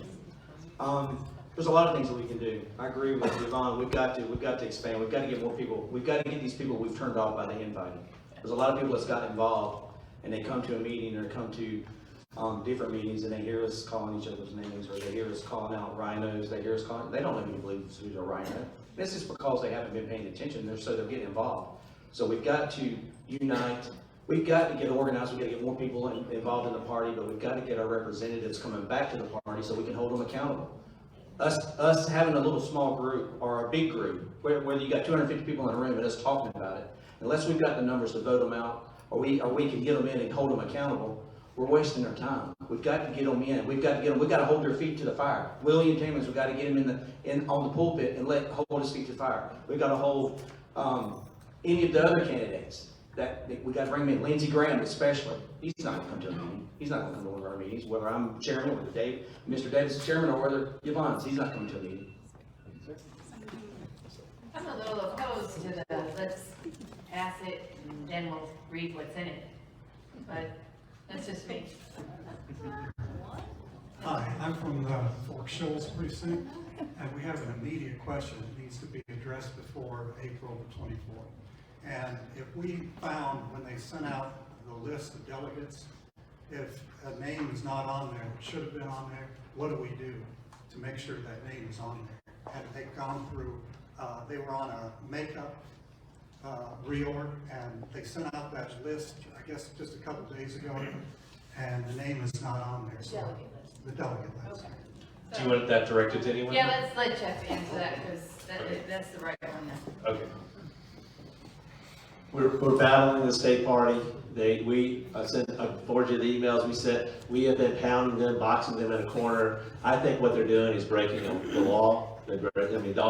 All this reorganization is based out of state election law. I think they're breaking the law. We're trying to get them on the record with different things. It's now all across the state that they're breaking the law, trying to fight back. What we're doing and with our allies across 10 different regions of this state, we've broken the state down. Send us the information, the Greenville GOP, team at GreenvilleGOP.com, or go directly to them and CC us. You got to send it to Drew McKissick, you got to send it to Hope Walker, you got to send it to Tabitha Bone, you got to send it to Mark Benoit. But we have found more errors, more cheating, more favoritism toward elected officials. that actually, you know, we've got people documenting that now. We have been doing that extensively. That's why I think you're probably hearing a few questions, because the people that want us out, want me, Yvonne, Mike Voaden, all of our machine that's out there, you know, are backing Sam and Julie and those folks. But we've got to reach out to them directly and CC us, but there's a lot of errors going on. We have, thank you. Okay? So you haven't gotten a response, sir? You've reached out directly, but you have not gotten a We response? sent it to Tabitha and then copied a number of other people, and we're still waiting for them. She's traveling. They're not answering. She's traveling for Easter. She'll reply when she's back. Okay.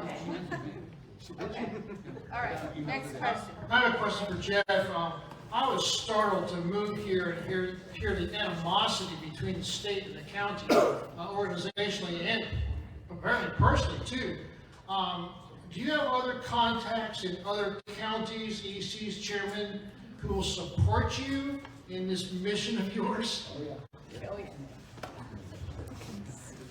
I mean, that's what we've been doing for 2 years. You have to build the organization. So right now, out of the 46 counties we have, there's probably 6, 7, 8, maybe 9 that are supportive of us with the American First Agenda. Pickens, for example, Anderson, for example, us, the weak link is Spartanburg next door, you know, but we've got people fighting all over the state. There's people that we're fighting, and I would expect this go around, we're gonna pick up a fair amount of new ECs. We can't take 50%, can't take Drew McKissick out, but this is a step process. So we had a plan, we've been working it for 2 years. Sadly, I think it may take us another 2 years to get 100% control of this. But yeah, we got people all over the state that have been doing it. And that's why the state party, that's why if you saw our email, it went out at 6 a.m. this morning. The chairman of the Charleston County Republican Party exposed the same reorg fraud in Charleston that happened here. We're waking people up to what's going on. We're building an army.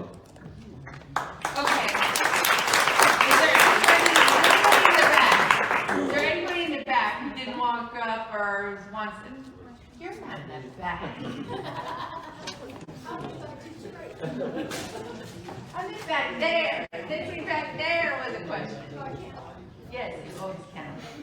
Everybody counts. Thank you. I appreciate that, and I want everybody to count. And Julie, I appreciate the many years that we have worked together in the conservative, pit of everything. Sometimes quietly, sometimes loudly doing battle. I really, really appreciate you. And I know that in my experience over these last 12 years, I have found that relationships all over the state are how we actually change things. We've heard how others have been less successful. They don't have those relationships. I'm thinking you do, and I think that will help you in this position. Can you please share with us? The relationships that you're talking about are what, with legislators and? I don't think so. Within the party, people, you're talking about going within the party as an EC to represent us, which requires having relationships with other ECs all over the state. And I do it. I'm thinking you probably do as well. Well, yes, I know a lot of different people from, especially the close counties like Anderson and Spartanburg, and I have connections with a lot of people, and that's because of my work on school board way back in 92 to 96. We had so many people that came forward, conservatives, who tried to defend us and tried to uphold us. And so that's really how so many people knew who I was, who I am, and that I am conservative in the values that I work for and I strive for. So yes, I do have those close relationships in Columbia and so forth. I do know a lot of people. Thank the Lord, I do. I know a lot of good people. And that will help me in my position as EC as well. And as state EC with other counties as well. Thank you.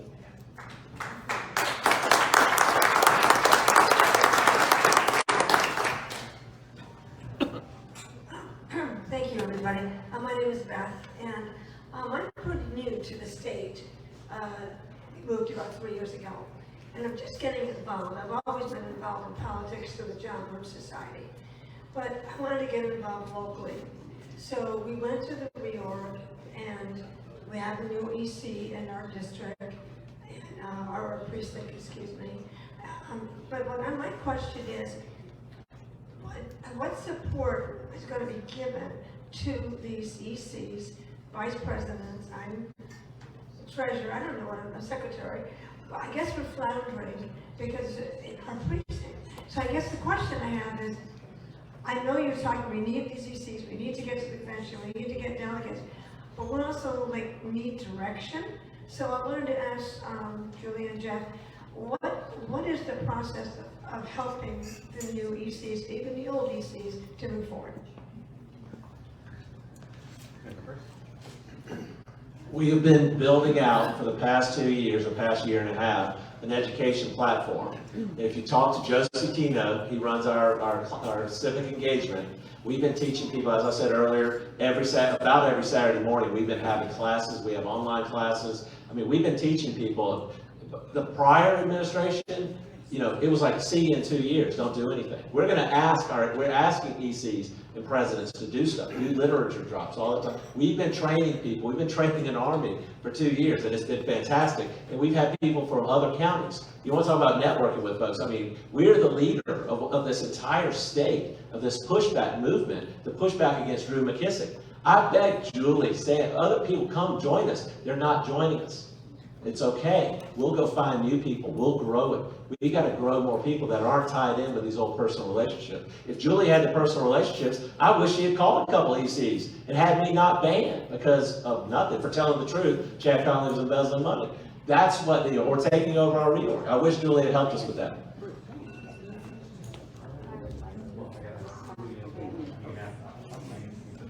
Okay, first of all, the question, Beth, is the training and so forth and the help comes from the Greenville County Republican Party.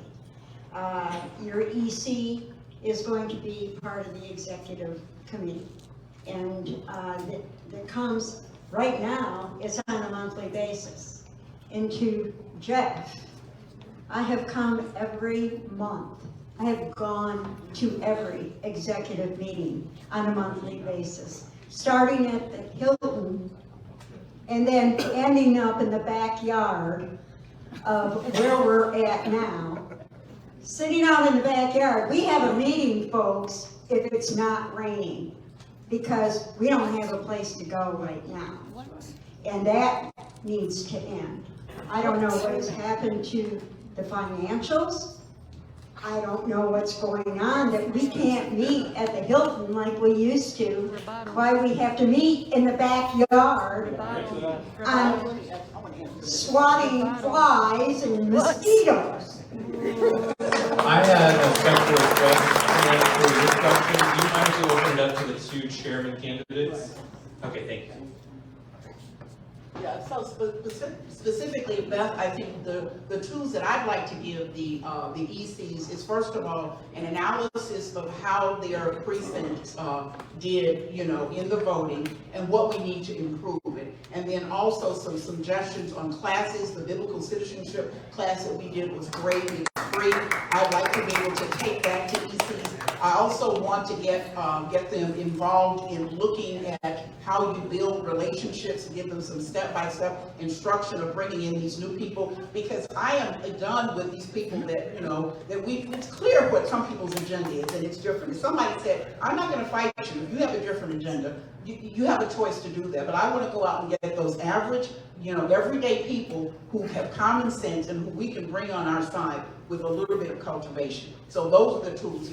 What the performance of your precinct, and you're also going to have to come back and talk about in our monthly meetings, what are you doing, whether it's outside in the yard, and I enjoyed some of those, and talk about the results.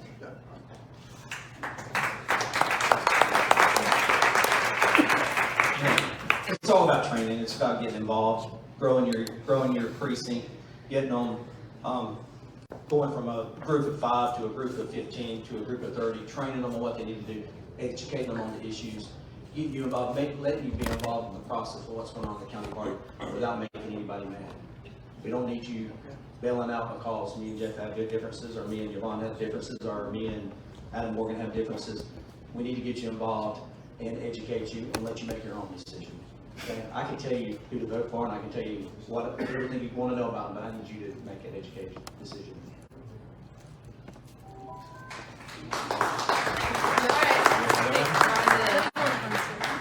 Oh, yeah. If we're gonna open it up, we might as well open it up. I think team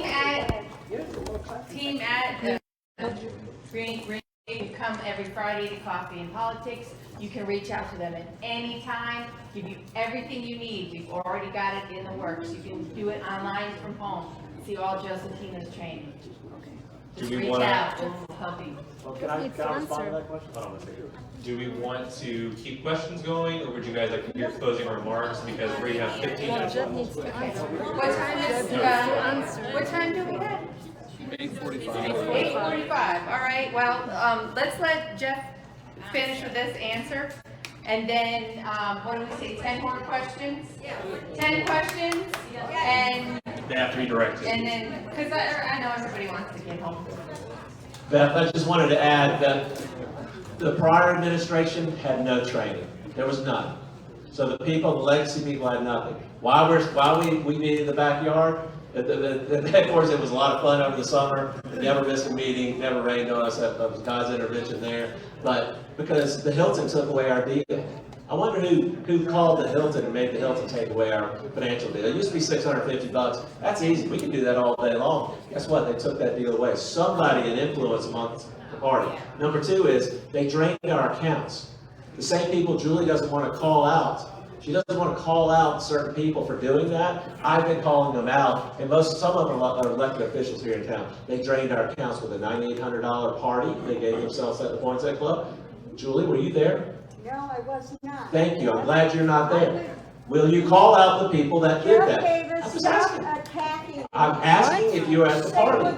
Say no, and I said thank you. Every time you stand up, you attack me. Okay, moving on. Next question.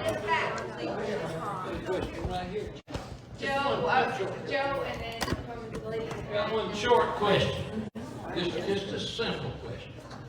I saw when I came in, I had to go to the delegation meeting, which over there they were talking about election changes, things that are going to impact everybody in this room and everybody that votes in this whole, could be the whole state. But I don't see my name up there. I want to run for first vice chairman. And who was I supposed to tell that I could get involved? It was the email. It was in the email. You can just reach out and let them know. But that's okay. You're not excluded. When will I get a chance to voice my opinion about stuff? The next one. We've been emailing out and asking for a week. Anybody wants to I run? can put it on Facebook. There you go. Hey, that's good. I'd love to. I nominate Joe. Are you still not getting Somebody needs to, but anyway, I just want to interject here that I am a candidate for first vice chair. And I want everybody to understand why I'm a candidate for first vice chair. But I'm not going to do it tonight. We've lost half the crowd. On the April the 20th. I want to hear. Okay. Huh? Now you know. Thank you. I've been here 9 years, and I joined the Greenville Tea Party when I came. Love the work you've been doing, really. Okay. Been here 9 years, been active with the Greenville Tea Party, and Jeff Davis, you're doing a great job organizing.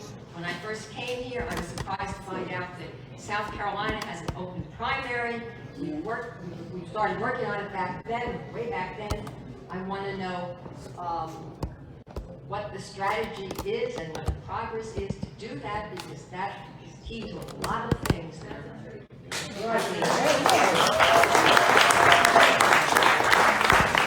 The one solution to all of our problems is to take back the SCGOP, all 46 counties, and get the bully pulpit.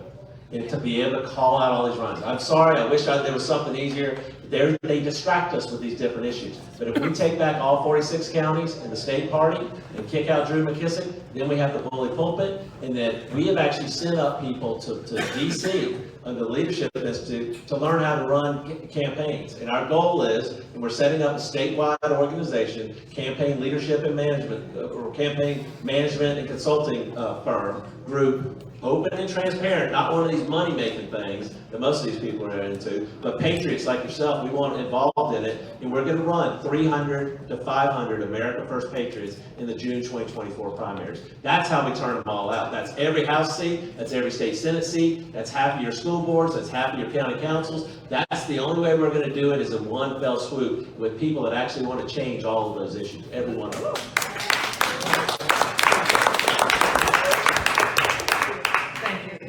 As we can see, the room is starting to empty. And what I would like to know, if each one of you would be willing to sponsor a vote, a motion, a resolution to vote for the candidates for the state convention first instead of last. Because if we wait till the end, a lot of people are not going to have the opportunity to vote, and we know how long the convention is going to last. Thank you. Okay, so raise your hand if you would sign on to that. Okay.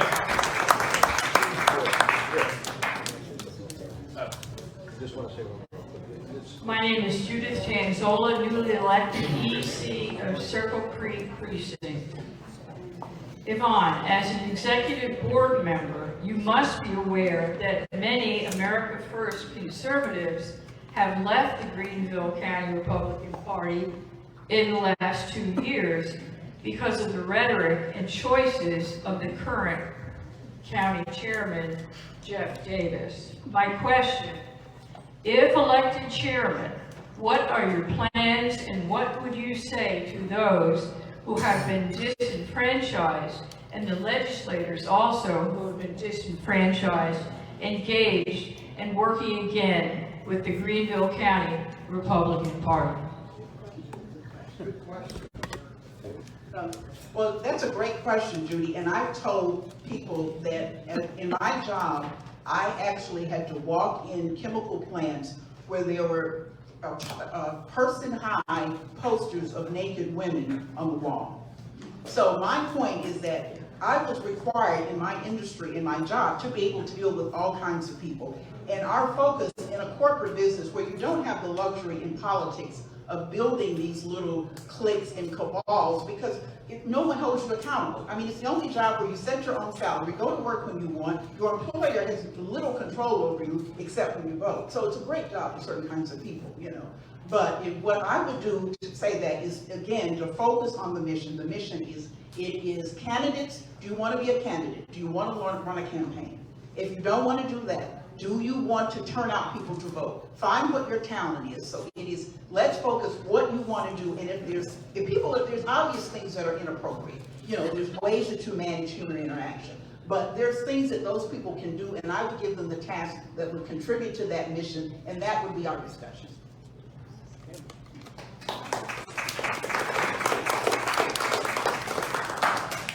You've asked a question before. Would you like to ask? Give you 2 seconds. Do it one. Sam, since the waters have been muddied as to who has endorsed you, can you set the record straight? Who, in fact, has endorsed you? Yes, sir, I can. Joe Dill, who was here tonight, if he's still here, endorsed me. Joe Dill in the back. Thomas Beach, he was here, he endorsed me. Sheriff Hobart Lewis endorsed me. Probably one of the most conservative people that I know, who I worked on a campaign twice when he ran against Lindsey Graham and against William Timmons. Lee Bright endorsed me. Let's see, Bill Chumley has endorsed me. That was just recently, so he's been behind me. So there's quite a few good conservative candidates who have faith in me to do the job. So those are the ones who endorse me, and a lot of people in my precincts. I get calls all the time saying, "Hey, we're in this precinct. We're supporting you. You got our vote." So I'm looking forward to the vote.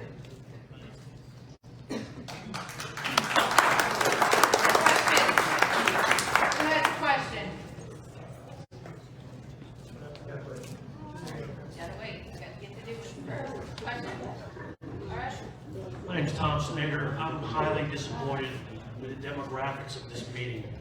What are you doing to bring young people?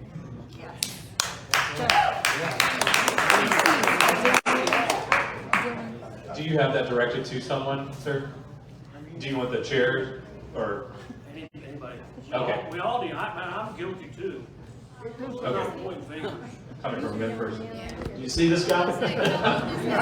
We have the two newly elected ECs. We won, on our side, we won Bob Jones University campus. 20 years old, does that help? 22, 20, 19.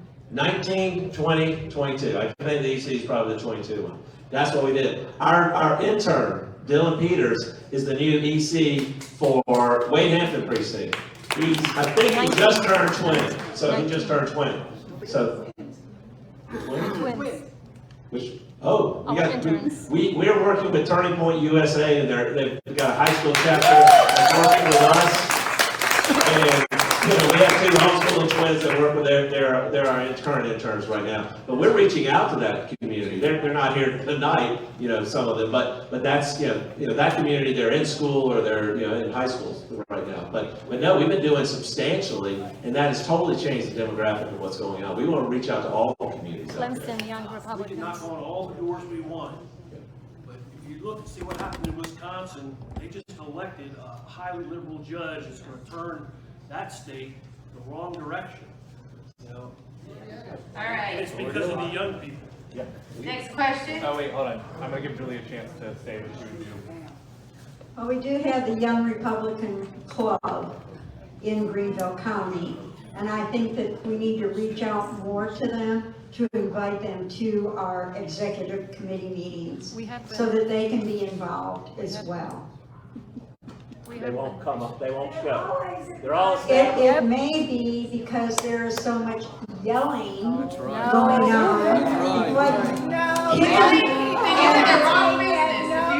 people out. The young people can take it. That's question. Okay. Okay, my number one concern is closing the primaries. Will you raise your hand if you will please support closing the primaries? All right, anybody? All right. Okay, I think we've got two more, and that's 20.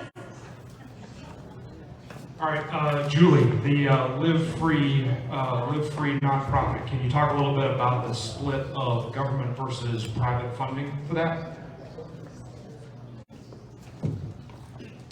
Yes, we have two different curricula, like I was telling you. The Bible curriculum, of course, cannot be supported by any state or federal funds. And so that is supported solely on private donations. And all the services, by the way, our teachers, our curricula, everything is paid for by private donations. Except when I'm the grant writer for Live Free, and I apply for state and federal grants, federal Title V grants, and state evidence-based grants. Those are all abstinence until marriage programs that are funded by state and federal dollars. Those are the dollars that I use to go into the public school system and teach abstinence until marriage. We have an evidence-based program that we use called Choosing the Best. Can you give us the numbers? How much dollars? How much is government dollars versus private dollars? Probably, it depends on how many we're serving, but probably 2/3 is state and federal dollars, and maybe 1/3 private donations. Would it surprise you if it's over 92%? He's not supposed to ask Federal questions. money. He's not supposed to Okay, ask next questions. question. Next question. Here we go. Next question. Transparency. I don't think that you're understanding, these are grants that we apply for, okay? It doesn't have anything to do with the federal government implementing a particular program. We have one program that we use, one message, and it's depending upon the size of the grants that I apply for, how many schools we're going to serve, so forth. right, Keith, hit it. Keith Jones, Locust Hill. We talked about, the comment was about getting the legislature involved. They have a legislative delegation meeting once a quarter. 3 years ago, I started going to these things, and I only see a half, at best, of the legislature for this county showing up to these meetings.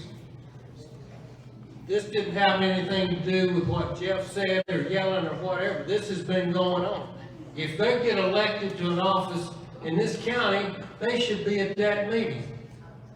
That's what I want you guys to say. Can you get them there? Yes. How? I've already talked to a bunch of them in the upstate all week long. They're ready to come. They're just not ready to come to Jeff. Or they're ready to Jeff. You're not saying He's talking about legislative delegation. Yeah, the delegation. You talking about legislators or legislative delegation? I thought you said legislators. Legislative. They're not. He said legislators.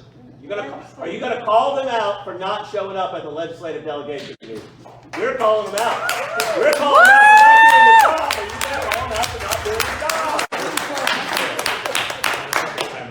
So now you have a question. Yes, we're going to get them there. We're going to talk to them. We're going to get them there. Okay? What else can we do? I'm not going to call them names. I'm not going to send out emails about them and discourage them from coming. Be nice. We're going to get them there. But they weren't coming before Jeff was. The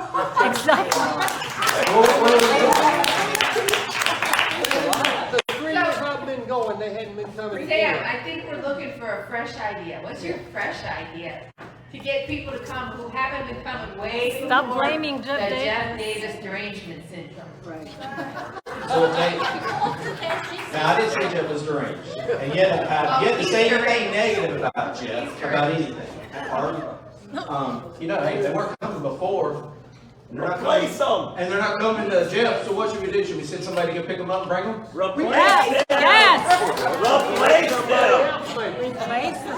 We'll replace them then. Hey, Yeah. I'm only one person.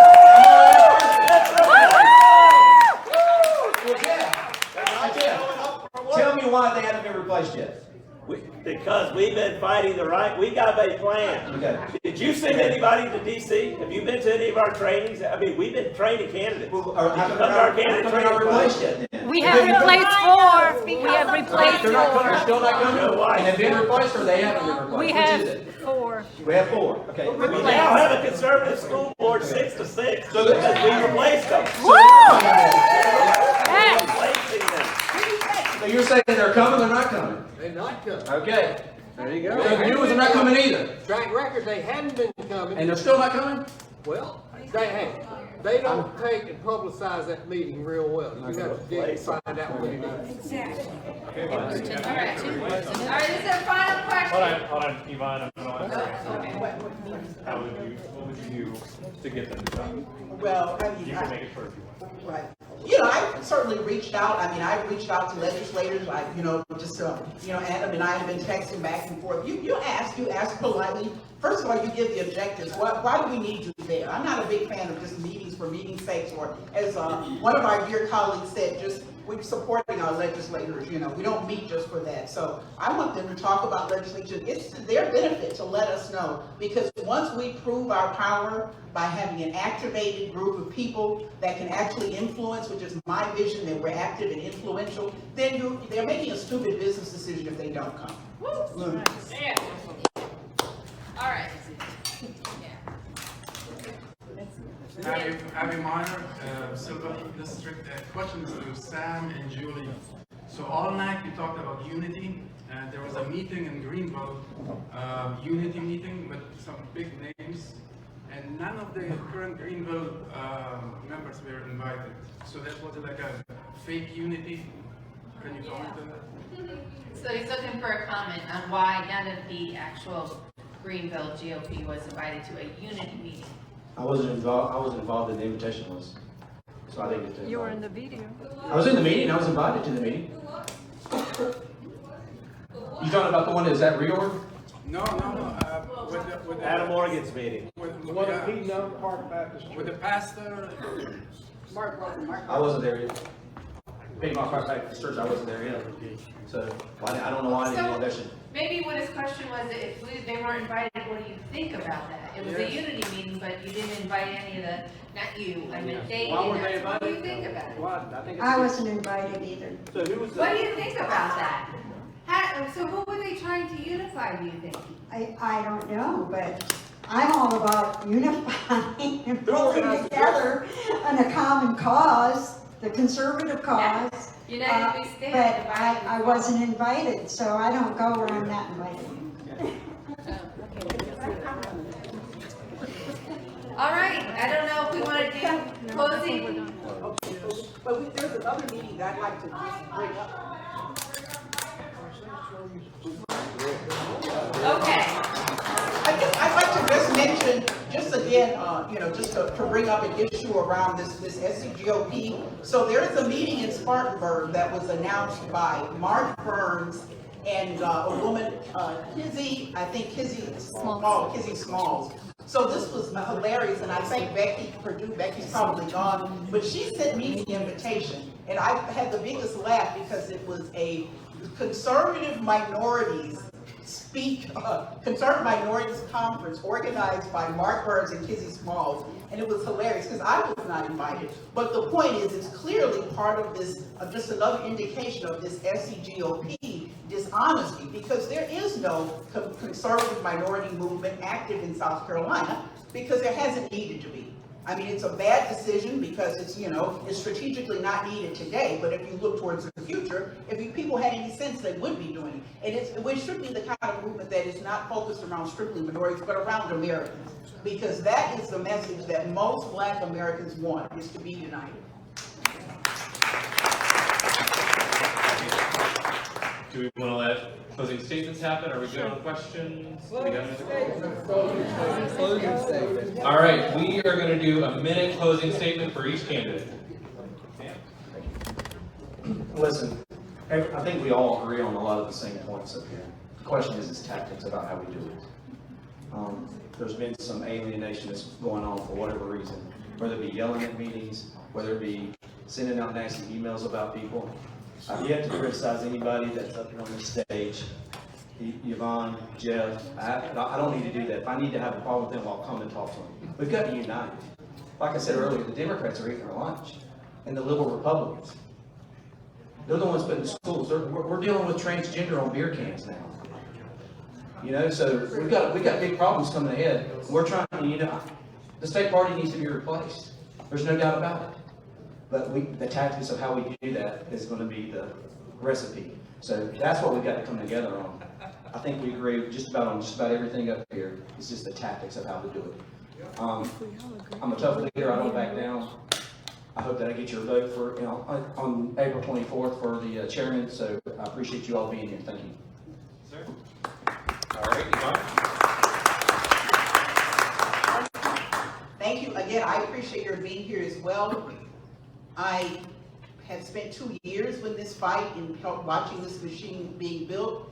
As I said, it's one of the most miraculous things I've ever seen. It gives me a lot of hope. I will go back to my historically inaccurate picture and talk about, because what I forgot to mention was that the person who bought this to me was my neighbor, who is 84 years old. I took a bus of 19 people to reorg because the state party decided it was okay to make senior citizens come downtown to Greenville at night in the middle of NCAA, but I thought it was not okay. So I got a bus for my people, but 19 conservative Republicans, the youngest of them 50 years old, had never heard of reorg. So that's what I'm about, is keeping going this machine that we built and bringing out people, getting candidates and voting and changing the country in a serious, important manner.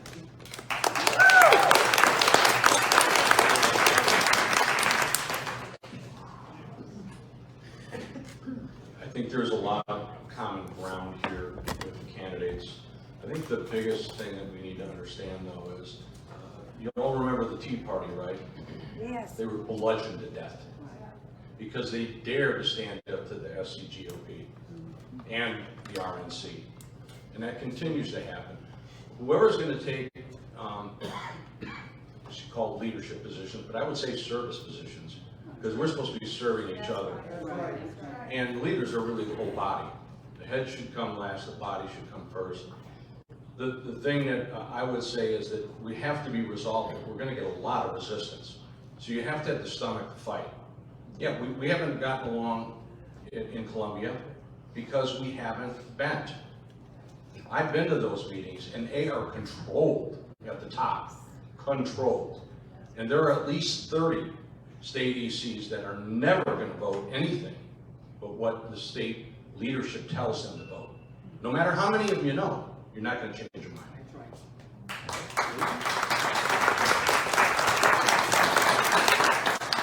I don't want to interrupt the applause very much. Just letting you know what you're in for. Okay, I think that the main thing that I want to get across tonight is that I am a conservative Republican. I hold to a standard. I don't waver, I don't go to the left. I don't do my own thing in my own eyes, what I think is right. I hold to, as a conservative Republican, to the Republican platform.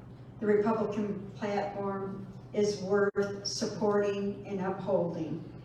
I think the big thing that we need to do is we need to unite with like-minded conservatives, people who are truly conservative.